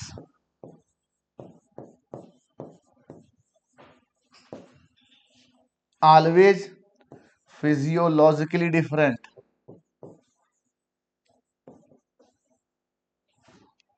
ये बात याद रखें आप, समझ गए। तो गैमीट्स ऑलवेज फिजियोलॉजिकली डिफरेंट होते हैं, हेट्रोगैमीट्स का मतलब मार्फोलॉजी डिसिमिलर, और आइसोगैमीट्स का मतलब मार्फोसिमिलर। आपकी बुक में चैप्टर 1 में जो आपका आंसर 2 है वहां पे लिखा क्लैडोफोरा का एग्जांपल लिखा है, क्लैडोफोरा, ये ग्रीन एल्गी है भाई, ठीक, ये ग्रीन एल्गी है, और वहां पे डायग्राम कुछ इस तरह से बना है, आपने देखा हो ध्यान से। तो उन्होंने लिखा है कि मार्फोलॉजिकली ये सिमिलर होते हैं, हम इन्हें मेल और फीमेल में देख करके कैटेगराइज नहीं कर सकते। और हेट्रोगैमेट्स में आपका फ्यूकस का एग्जांपल बना है, ह्यूमन का एग्जांपल बना है, या तो आपको पता है क्यों, क्योंकि आपको पता मेल और फीमेल की फिजियोलॉजी एक समान कभी नहीं हो सकती, मेल की फिजियोलॉजी अपनी अलग होती है, फीमेल की अलग होती है, ठीक। तो there gametes are similar in appearance, मतलब दिखने में, और there gametes are similar in physiology, ये गड़बड़ है। Morphologically it is not possible to categorise them into male female, ये सही है भाई। तो आंसर विल बी सेकंड, समझ गए। तो आइसोगैमिट्स को होमोगैमिट्स कहते हैं, ये मार्फोलॉजी सिमिलर होती है। हेट्रोगैमिट्स को मार्फोलॉजी सिमिलर होते हैं। गैमिट्स ऑलवेज फिजियोलॉजिकली डिफरेंट होते हैं, और गैमिट्स हमेशा हैप्लॉइड होते हैं, याद रखिएगा। तो इसलिए इसका आंसर ऑल नहीं, आंसर सेकंड है। Next question, in a cell karyokinesis is not followed by cytokinesis, then during cell cycle then what. ये क्वेश्चन एक्चुअल में आपके 3 चैप्टर्स का समेसन है, ये जेनेटिक्स भी इसमें इन्वॉल्व है, और इसी में सेल साइकिल, सेल डिवीजन भी इन्वॉल्व है, और ये तो खैर है ही। ये मैंने टैपिटम का लेकर कंडीशन बनाया। अब देखिए, आपको पता है ये कोशिका है, और इसके अंदर ये न्यूक्लियस है, और अगर मैं ह्यूमन की बात करूं 46, तो 46 क्रोमोसोम जो होंगे इसके न्यूक्लियस में होते हैं। क्यों कि न्यूक्लियस में ही क्रोमोसोम एग्जिस्ट करता है, 2 सेट्स क्रोमोसोम के होते हैं, तो हम कहते हैं इसी बात। अब जब ये सेल साइकिल में जाएगा तो सबसे पहले क्या होगा, कैरियोकाइनेसिस, दैट इज टीलोफेज तक, प्रोफेज, एनाफेज, मेटाफेज, टीलोफेज तक जाएगा, तो फिर ये इसका न्यूक्लियस बटेगा टीलोफेज में। ये अब टीलोफेज में बटा है, माइटोसिस डिवीजन है तो 46 क्रोमोसोम इसमें भी, क्योंकि ये इक्वेशनल डिवीजन होता है भाई, ये तो आपको पता है, इक्वेशनल डिवीजन है तो 46 क्रोमोसोम, लेकिन अभी भी ये एक ही सेल है, बात को समझिए, ये एक ही सेल है अभी भी, न्यूक्लियस भले ही बट गया हो। अब इसके बाद आपको पता है कि साइटोकाइनेसिस होगा, साइटोकाइनेसिस होगा, एनिमल सेल होगा तो बाहर से फरो बनेगी, प्लांट सेल होगा तो अंदर से सेल प्लेट बनेगा, मतलब कुल मिला के 2 सेल तो बनेगा ही बनेगा, ये तो आपको पता है। और ये 2 न्यूक्लियस जो है इसमें बढ़ जाएंगे 46, ठीक। तो अब अगर कंडीशन कुछ ऐसी, अब देखिए डिप्लॉयड आप लेके चले थे, डिप्लॉयड कोशिका हमें मिल गई, कोशिका मिली है। अब अगर मान लीजिए ये प्रोसेस ना हो, यही क्वेश्चन है, एक कैरियोकाइनेसिस हो रही है बट साइटोकाइनेसिस नहीं हो रही है, तो क्या कंडीशन होगी, जो डिप्लॉयड था वो टेट्राप्लॉयड हो गया। और यही चीज जेनेटिक्स में लिखी है कि फेल्योर ऑफ साइटोकाइनेसिस रिजल्ट्स पॉलीप्लॉयडी, ये जेनेटिक्स का है जहां पर आपका सिंड्रोम स्टार्ट हुआ है। ध्यान से देखिएगा, ये 3 चीजों का समेशन था, लेकिन ये लाइन जो थी ये इस चैप्टर में थी, इसलिए मैंने इसको उठाया वहां से। बात को समझिए, क्या लिखा कि फेल्योर ऑफ साइटोकाइनेसिस रिजल्ट्स पॉलीप्लॉयडी, जब क्रोमोसोमल डिसऑर्डर कुछ इस प्रकार से हो कि हेप्लॉयड सेट में मल्टीपल करे। अब इसका हेप्लॉयड देखिए क्या बनेगा 23, ठीक, इसका 23 हेप्लॉयड बना, और यहाँ पर आपको 4 सेट दिख रहे, इसलिए आप इसको टेट्राप्लॉयड बोल रहे हो। बात को समझिए, तो फेल्योर ऑफ साइटोकाइनेसिस रिजल्ट्स पॉलीप्लॉयडी। अब पॉलीप्लॉयडी हो रही है तो यहाँ 2 सेट क्रोमोसोम के थे, यहाँ 4 सेट क्रोमोसोम का है, तो क्रोमोसोम का नंबर भी बढ़ रहा है। अब मल्टी न्यूक्लिएट कंडीशन तो हो ही रही है, यही है आपका टैपिटम वाली कंडीशन, ठीक है। टैपिटम वाली कंडीशन यही है कि मल्टी कंडीशन हो रही है, जितना न्यूक्लियस बनता जाएगा उतने ही सेट ऑफ क्रोमोसोम उनसे बढ़ते जाएंगे, और इसी को आप पॉलीप्लॉयडी के नाम से जानते हो। तो इसका आंसर तीनों है भाई, ठीक है। ये 3 जगहों पर है, सेल साइकिल में है, जेनेटिक्स में है, इन सबका एक ही कॉन्सेप्ट है। अब how many matching are correct with reference to double fertilisation. अब सबसे बड़ी चीज क्वेश्चन में, डबल फर्टिलाइजेशन केवल एंजियोस्पर्म का करेक्टर है, एक्सक्लूसिव करेक्टर है भाई, एंजियोस्पर्म का यूनिक करेक्टर है, यूनिक है, ठीक। इसका मतलब जो भी बातें यहाँ पर होंगी वो सब के सब एंजियोस्पर्म के रेफरेंस में चलेंगी। तो जिम्नोस्पर्म वाला ये ऑप्शन तो पहले ही गड़बड़ हो गया भाई, आप क्वेश्चन में डबल फर्टिलाइजेशन बोल रहे हो और ये बात आप जानते हो कि एंजियोस्पर्म का यूनिक कैरेक्टर है, तो जिम्नोस्पर्म का ये ऑप्शन तो पहले गया काम से। आपको ये जानना ही नहीं था कि इसके इधर क्या लिखा है, इसके नीचे क्या लिखा है, इसके ऊपर क्या लिखा है। जब मैं बोल रहा हूं कि ये यूनिक कैरेक्टर एंजियोस्पर्म का है, तो कोई भी ऑप्शन जो भी एंजियोस्पर्म के अलावा कुछ भी लिखा हो, एल्गी, ब्रायोटेरिडो, कुछ भी, वो अपने आप गलत हो गया। तो ये तो पहले गया काम से। अब देखिए सिनगैमी क्या चीज है, देखिए मेल और फीमेल गैमिट्स का फ्यूजन ही सिनगैमी है, सिनगैमी। इसी को नॉर्मली हम फर्टिलाइजेशन के नाम से जानते हैं। जो नॉर्मल प्लांट और एनिमल में हम फर्टिलाइजेशन सुनते हैं कि फर्टिलाइजेशन हुआ सिनगैमी, ठीक, मेल फीमेल गैमिट का फ्यूजन। तो ये यहाँ पर एक फ्यूजन किसका, गैमिट्स का। दूसरी केस जो होती है डबल फर्टिलाइजेशन में, मेल गैमिट होता है और 2 पोलर न्यूक्लियाई, 2 पोलर न्यूक्लियाई का फ्यूजन। इससे क्या बोलते हैं, ट्रिपल फ्यूजन, ट्रिपल फ्यूजन, ठीक है। और इससे क्या बनता है, एंडोस्पर्म बनता है, और इससे क्या बनता है, जाइगोट बनता है, ठीक। ये एंडोस्पर्म बनता है, जाइगोट बनता है, मतलब ये फर्टिलाइजेशन के बाद बने वाले स्ट्रक्चर हैं, that is post fertilisation structure है एंडोस्पर्म, ठीक। तो डबल फर्टिलाइजेशन यूनिक कैरेक्टर है, डबल फर्टिलाइजेशन में 2 घटनाएं घटती हैं, सिनगैमी और ट्रिपल फ्यूजन, ठीक। तो अब देखिए सिनगैमी का क्या मतलब है, फ्यूजन ऑफ मेल गैमिट, ये तो ठीक है, लेकिन ये सेंट्रल सेल गड़बड़ है। फिर ट्रिपल फ्यूजन में क्या बताया मैंने कि इसी पोलर न्यूक्लियाई को ही हम एक सेंट्रल सेल भी कह सकते हैं, ठीक है। तो एक सेंट्रल सेल तो ठीक है, लेकिन 2 मेल गैमिट नहीं होगा, यहाँ 1 मेल गैमिट होगा भाई, तो ये भी गड़बड़ है। अब देखिए जो ये पहली सेल बनी एंडोस्पर्म की, इसी को बोलते हैं प्राइमरी एंडोस्पर्म सेल। अब एक एंडोस्पर्मिक सेल बनी तो उसमें माइटोसिस से मल्टी सेलुलर एंडोस्पर्म बन जाएगा। तो भाई ये PEC जो है ये ट्रिप्लॉइड है, ये तो सही है। डबल फर्टिलाइजेशन का पहले गड़बड़। अब एंडोस्पर्म पोस्ट फर्टिलाइजेशन स्ट्रक्चर ये सही है, तो यहाँ में एक ये सही एक ये, आंसर विल बी फर्स्ट। अब कमाल की बात देखिए, जिम्नोस्पर्म में जो मेगा स्पोर होती है हैप्लॉइड, मेगा स्पोर जो हैप्लॉइड होती है उससे एंडोस्पर्म बन जाता है। ठीक है, ठीक है, उससे हैप्लॉइड बन जाता है। यहां पर ये गैमेटोफाइट है, ठीक है, और यहाँ स्पोरोफाइट है। ठीक, तो चूंकि क्वेश्चन आपके डबल फर्टिलाइजेशन के रेफरेंस में था तो एंडोस्पर्म पोस्ट फर्टिलाइजेशन स्ट्रक्चर है, सही है। अगर मैं यहाँ एंडोस्पर्म प्री फर्टिलाइजेशन स्ट्रक्चर लिखता तो ये गलत हो जाता, क्योंकि डबल फर्टिलाइजेशन एंजियोस्पर्म का कैरेक्टर है और एंजियोस्पर्म में प्री पोस्ट फर्टिलाइजेशन स्ट्रक्चर है, इसलिए सही है। अब देखिए, अब मैं बोलूं कि प्लांट्स में एंडोस्पर्म गैमेटोफाइट होता है कि स्पोरोफाइट, दोनों होता है। अगर मैं बोलूं कि प्लांट्स में जो एंडोस्पर्म होता है वो फर्टिलाइजेशन का स्ट्रक्चर है कि प्री फर्टिलाइजेशन, दोनों है। अगर मैं बोलूं गैमेटो है कि स्पोरो है, दोनों है। हैप्लॉइड है कि ट्रिप्लॉइड है, दोनों है। तो जब प्लांट्स के रेफरेंस में क्वेश्चन बनेगा तो गैमेटोफाइट भी लेंगे, स्पोरोफाइट भी लेंगे, हैप्लॉइड भी लेंगे, ट्रिप्लॉइड भी लेंगे, प्री फर्टिलाइजेशन भी लेंगे, पोस्ट फर्टिलाइजेशन भी लेंगे। बात को समझिए, हो सकता है भविष्य में आपको क्वेश्चन मिले, क्योंकि भाई क्वेश्चन बनाने वाला तो मैं ही हूं, इसलिए मैं आपको बता रहा हूं कि अगर प्लांट्स के रेफरेंस से पूछा जाएगा तो हैप्लॉइड ट्रिप्लॉइड दोनों होगा, प्री फर्टिलाइजेशन फर्टिलाइजेशन दोनों होगा, गैमेटोफाइट स्पोरोफाइट दोनों होगा।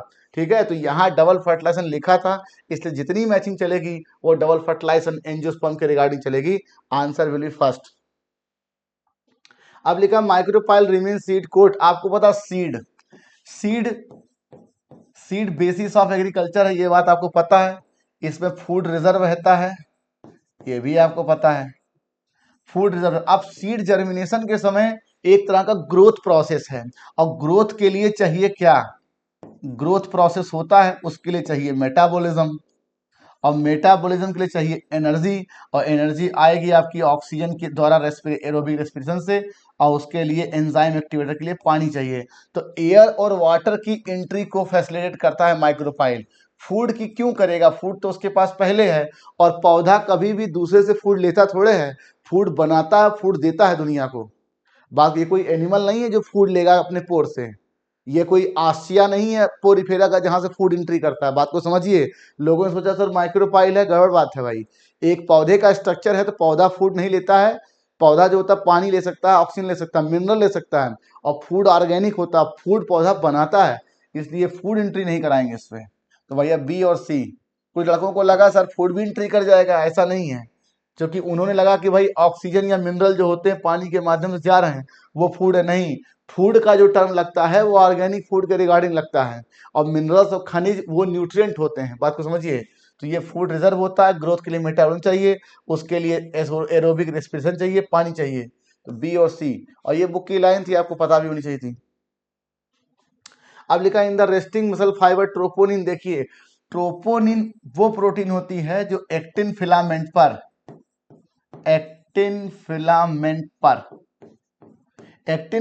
पर मायोसिन के लिए जो बाइंडिंग साइट होती है, मायोसिन के लिए बाइंडिंग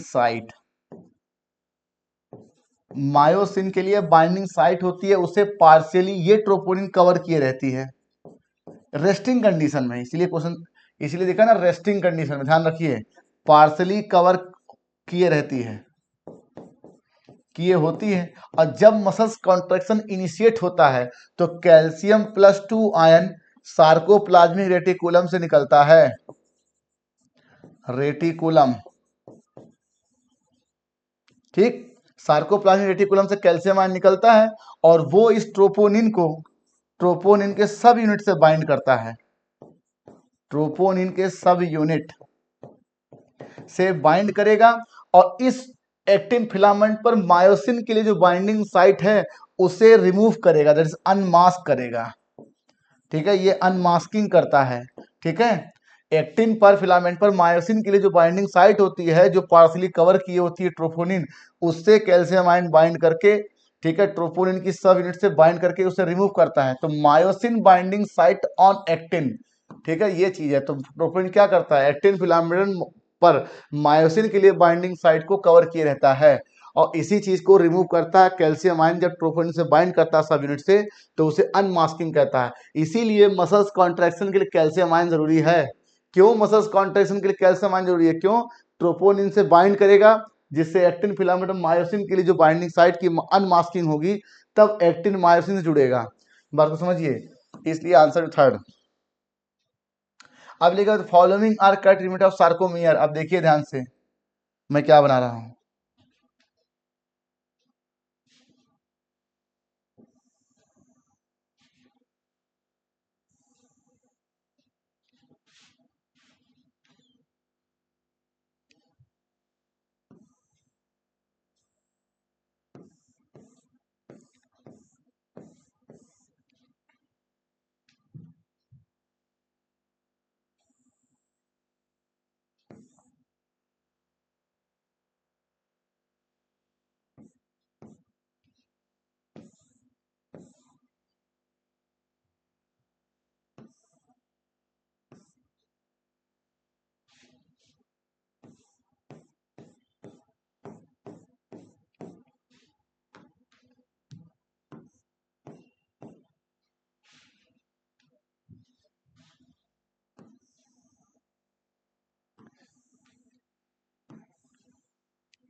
अब देखिए ये चीज बनी, ये है A band, A band, I band, I band. ठीक, अगर ये पूरा आई बैंड है तो ये I by two, I by two, ये आई बाई टू, ये आई बाई टू। ठीक, अब देखिए इसका नाम जेड लाइन। ठीक, और ये जो जोन है ये एच जोन। ठीक, और यहां से लेकर यहां तक की ये है डिस्टेंस सार्कोमियर। ठीक, अब सार्कोमियर कुछ नहीं, मसल्स कॉन्ट्रैक्शन की यूनिट है। ठीक है, मसल्स कॉन्ट्रैक्शन की यूनिट होती है और distance between two Z line होता है, ये भी जेड लाइन ही है। ठीक, आप कह रहे हैं कि सार्कोमियर में क्या रिप्रेजेंटेशन होता है, मैं बोल रहा हूं कि यहां से लेकर यहां तक की दूरी सार्कोमियर है तो आई बाई टू इधर से, आई बाई टू इधर से और ए बैंड इधर, तो ये तो हमारा सही हो गया पहला आंसर। अब कुछ बच्चों ने क्या किया, इसको सिंपल न्यूमेरल अरिथमेटिक गणित की तरह, अलजेब्रा की तरह, इसको अगर ए लिखा है तो इसको ए बाई टू और ए बाई टू की तरह जोड़ दिया, I by two plus I by two को आई जोड़ दिया। नहीं, ये मैथ्स नहीं है, ये अलजेब्रा नहीं है, बायोलॉजी है, आप जोड़ नहीं सकते। पहली बात, इसका आंसर फर्स्ट है। ठीक, अब देखिए होता क्या है, होता क्या कहते हैं कि स्लाइडिंग फिलामेंट थ्योरी ये कहती है कि जो एक्टिन होता है, एक्टिन, ये एक्टिन मायोसिन के ऊपर ऐसे स्लाइड करता है और जब ये अंदर आता है, जब ये फिलामेंट अंदर जाएगा तो ये जेड लाइन थोड़ी अंदर खसक जाएगी। तो ठीक, अब जेड लाइन खसकेगी तो ये आई बाई टू छोटा हो जाएगा और ये एच जोन जो ये है थोड़ा अंदर आके ये कम हो जाएगा और ए बैंड अपनी जगह पर बरकरार रहती है। तो इसीलिए आपकी बुक में लिखा है कि क्या होता है मसल्स कॉन्ट्रैक्शन के दौरान, एक्टिन चलता है मायोसिन के ऊपर। तो ध्यान से देखिए, मैं इसके ऊपर इसको स्लाइड करा रहा हूं तो इन दोनों पेन की लंबाई अभी भी उतनी ही है। मैं इस बैंड को इसके ऊपर चलाऊं तो इसकी लंबाई और इसकी लंबाई तो उतनी रहेगी, केवल इनके बीच का थोड़ा सा ये एच जोन का गैप कम होता है, ये जेड लाइन खसक के थोड़ी अंदर आ जाती है, मतलब आई बैंड। तो इसीलिए कहते हैं आई बैंड रिड्यूस हो जाता है, एच जोन रिड्यूस हो जाता है और ए बैंड अपने पुराने स्थान पर रिटेन्स इट्स लेंथ। तो क्या कंडीशन बनी कि एक्टिन और मायोसिन फिलामेंट, एक्टिन मायोसिन के ऊपर चलता है, आई बैंड छोटा हो जाता है, जेड लाइन की दूरी थोड़ी कम हो जाती है और एच जोन रिड्यूस हो जाता है, ए बैंड वैसे ही रहता है। ठीक है, तो ए बैंड में कोई प्रभाव नहीं और एक्टिन और मायोसिन की लंबाई पर कोई प्रभाव नहीं पड़ता। अगर मैं इस एक्टिन को इसके ऊपर स्लाइड करा रहा हूं तो इन दोनों पेन की लंबाई अभी भी उतनी ही है। तो ये आपको मैंने पूरा बता दिया क्या होता है और क्या नहीं होता, ये मैथ नहीं है, आप इसे जोड़ नहीं सकते। अब लिखा which one the following are the monoecious plant. देखिए ये क्वेश्चन आपकी एनसीईआरटी की लाइन से भी है, एनसीईआरटी लाइन से है और डायग्राम से भी है, ये बात याद रखिए। ये कोई मतलब नहीं है कि सर कुछ बच्चों ने कहा सर अब बताइए, कहा सर एनसीईआरटी में तो लाइन लिखी नहीं है, कि स्वीट पोटैटो बाइसेक्सुअल है कि यूनिट, डायग्राम तो है ना। और जब किसी चीज का डायग्राम दिया होता है तो उससे जुड़ी हुई कोई भी इंफॉर्मेशन हम पूछ सकते हैं। इस बात को समझिए, मैं क्या कह रहा हूँ, अगर डायग्राम दिया हुआ है तो उससे जुड़ी हुई कोई भी इंफॉर्मेशन हम पूछ सकते हैं। इसकी लाइन तो लिखी है, ये कुकुरबिट्स जो होता है ये मोनोसियस है, लेकिन कारा और स्वीट पोटैटो और मार्केंसिया इन तीनों के डायग्राम बने हुए हैं। और आप ध्यान से देखिए, मार्केंसिया में एन3DO4 और आर्चिगोनियो4 के अलग अलग थैलस बने हुए हैं। मतलब 2 डिफरेंट बॉडी पर मेल और फीमेल सेक्स ऑर्गन की सिचुएशन है। दैट इज ये डायोसियस प्लांट या यूनिसेक्सुअल प्लांट, ठीक। और स्वीट पोटैटो और कारा में आपने देखा ही होगा कि मेल और फीमेल सेक्स ऑर्गन एक ही प्लांट बॉडी पर है, ठीक है। Sex organ, plant body same है, प्लांट बॉडी सेम है, इसका मतलब ये क्या हो गया, बाइसेक्सुअल, ठीक।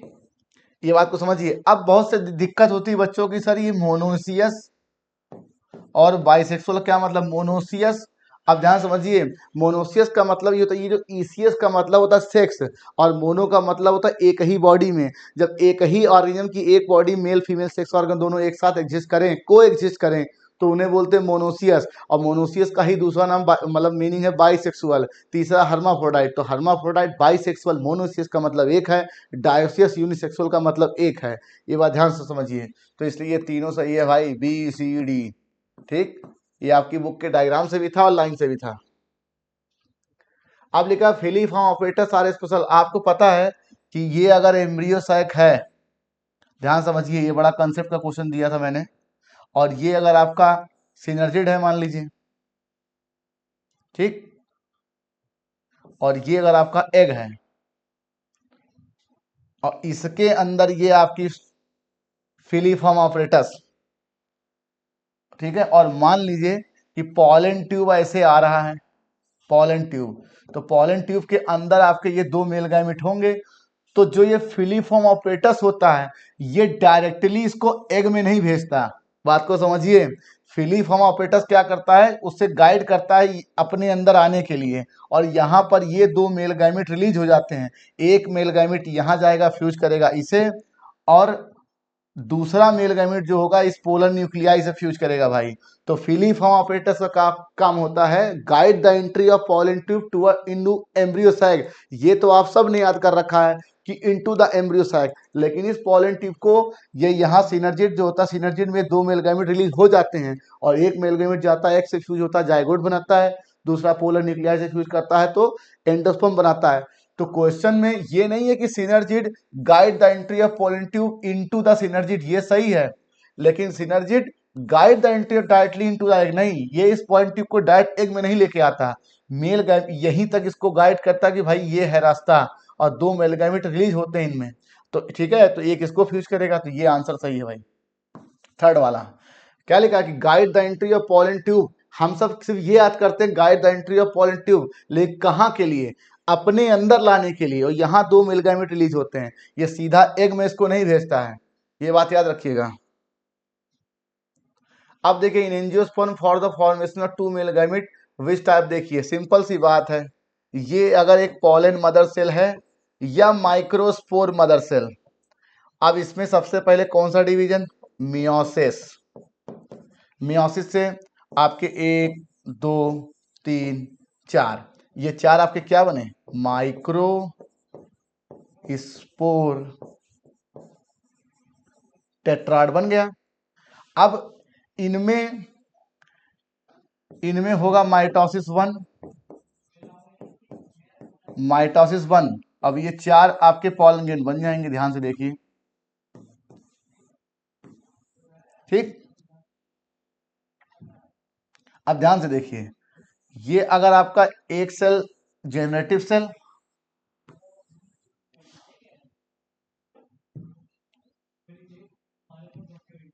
ठीक है, और ये अगर आपका बड़ा सा वेजिटेटिव सेल, मैंने हरे से बना दिया, आज मैं डायग्राम की बहुत प्रैक्टिस करके आया था, देखिए फिर भी बना ले रहा हूं ठीक ठाक, ठीक है।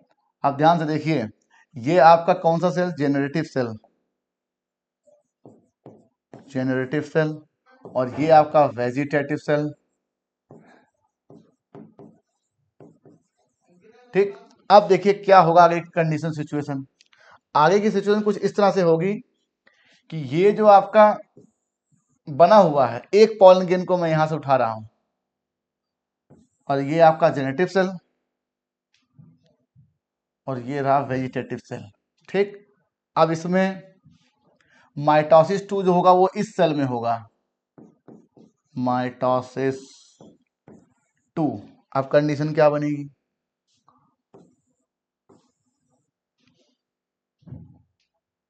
एक मेल गाइमेट ये बनेगा, एक मेल गाइमेट ये बनेगा, और ये बड़ा सा आपका वेजिटेटिव सेल बनेगा। ठीक, ये तो हमें दिख रहा है, समझ गए? तो अब जो घटना एक पॉलन ग्रेन में होगी वही पॉलन ग्रेन 3 में होगी। ये है pollen grain 2 sailed condition, pollen grain 2 sailed condition, और ये है पॉलन ग्रेन 3 सेल्ड कंडीशन, जिसे आप लोग बुक में याद करते हो, पॉलन ग्रेन 3 सेल्ड कंडीशन। और यही 2 मेल गाइमेट है जो रिलीज होते हैं आपके एम्ब्रियो सैक में। बात को समझिए। तो इसका मतलब एक, सबसे पहले एक मियोसिस हुआ है और 2 माइटोसिस सिक्वेंसली। मैंने क्या पूछा? सिक्वेंसली क्या होते हैं, ठीक है, सिक्वेंसली पूछा गया था। तो सबसे पहले एक मियोसिस होगा, एक मियोसिस और 2 माइटोसिस रेस्पेक्टिवली, लगातार। क्यों? वैसे तो आप याद करेंगे 2 माइटोसिस 1 मियोसिस, लेकिन ये सबसे पहले मियोसिस होता है, फिर लगातार 2 माइटोसिस, इसलिए आपका बनता है। तो ये आप याद रखिएगा। अब आपसे पूछा जाएगा अगला क्वेश्चन कि from which cell and which type of cell division 2 male gametes are formed. तो क्या सेल का नाम होगा? Generative cell, type of division mitosis. ठीक है, तो ये लगातार आपके 2 कंडीशन बनती है, 3 सेल कंडीशन है, और ये सीक्वेंस याद रखिएगा क्या चीज है। तो इसका मतलब कि एक मियोसिस और 2 माइटोसिस से आपके 8 मेल गाइमेट बन रहे हैं एक एक करके। ठीक, तो यहां पर ये निकल के आ गया। तो प्यारे बच्चों, यहीं से हमारा सेशन खत्म हुआ। ठीक है, तो मेरा सेशन आप लोग कैसा लगा बिल्कुल कमेंट में। आज के सवाल काफी अच्छे थे, बहुत कुछ सीखा है आप लोगों ने। आशा उम्मीद करता हूँ कि नेक्स्ट सेशन में ही मैं आपको बहुत कुछ सिखाऊंगा। Okay, thank you for watching the video, bye bye.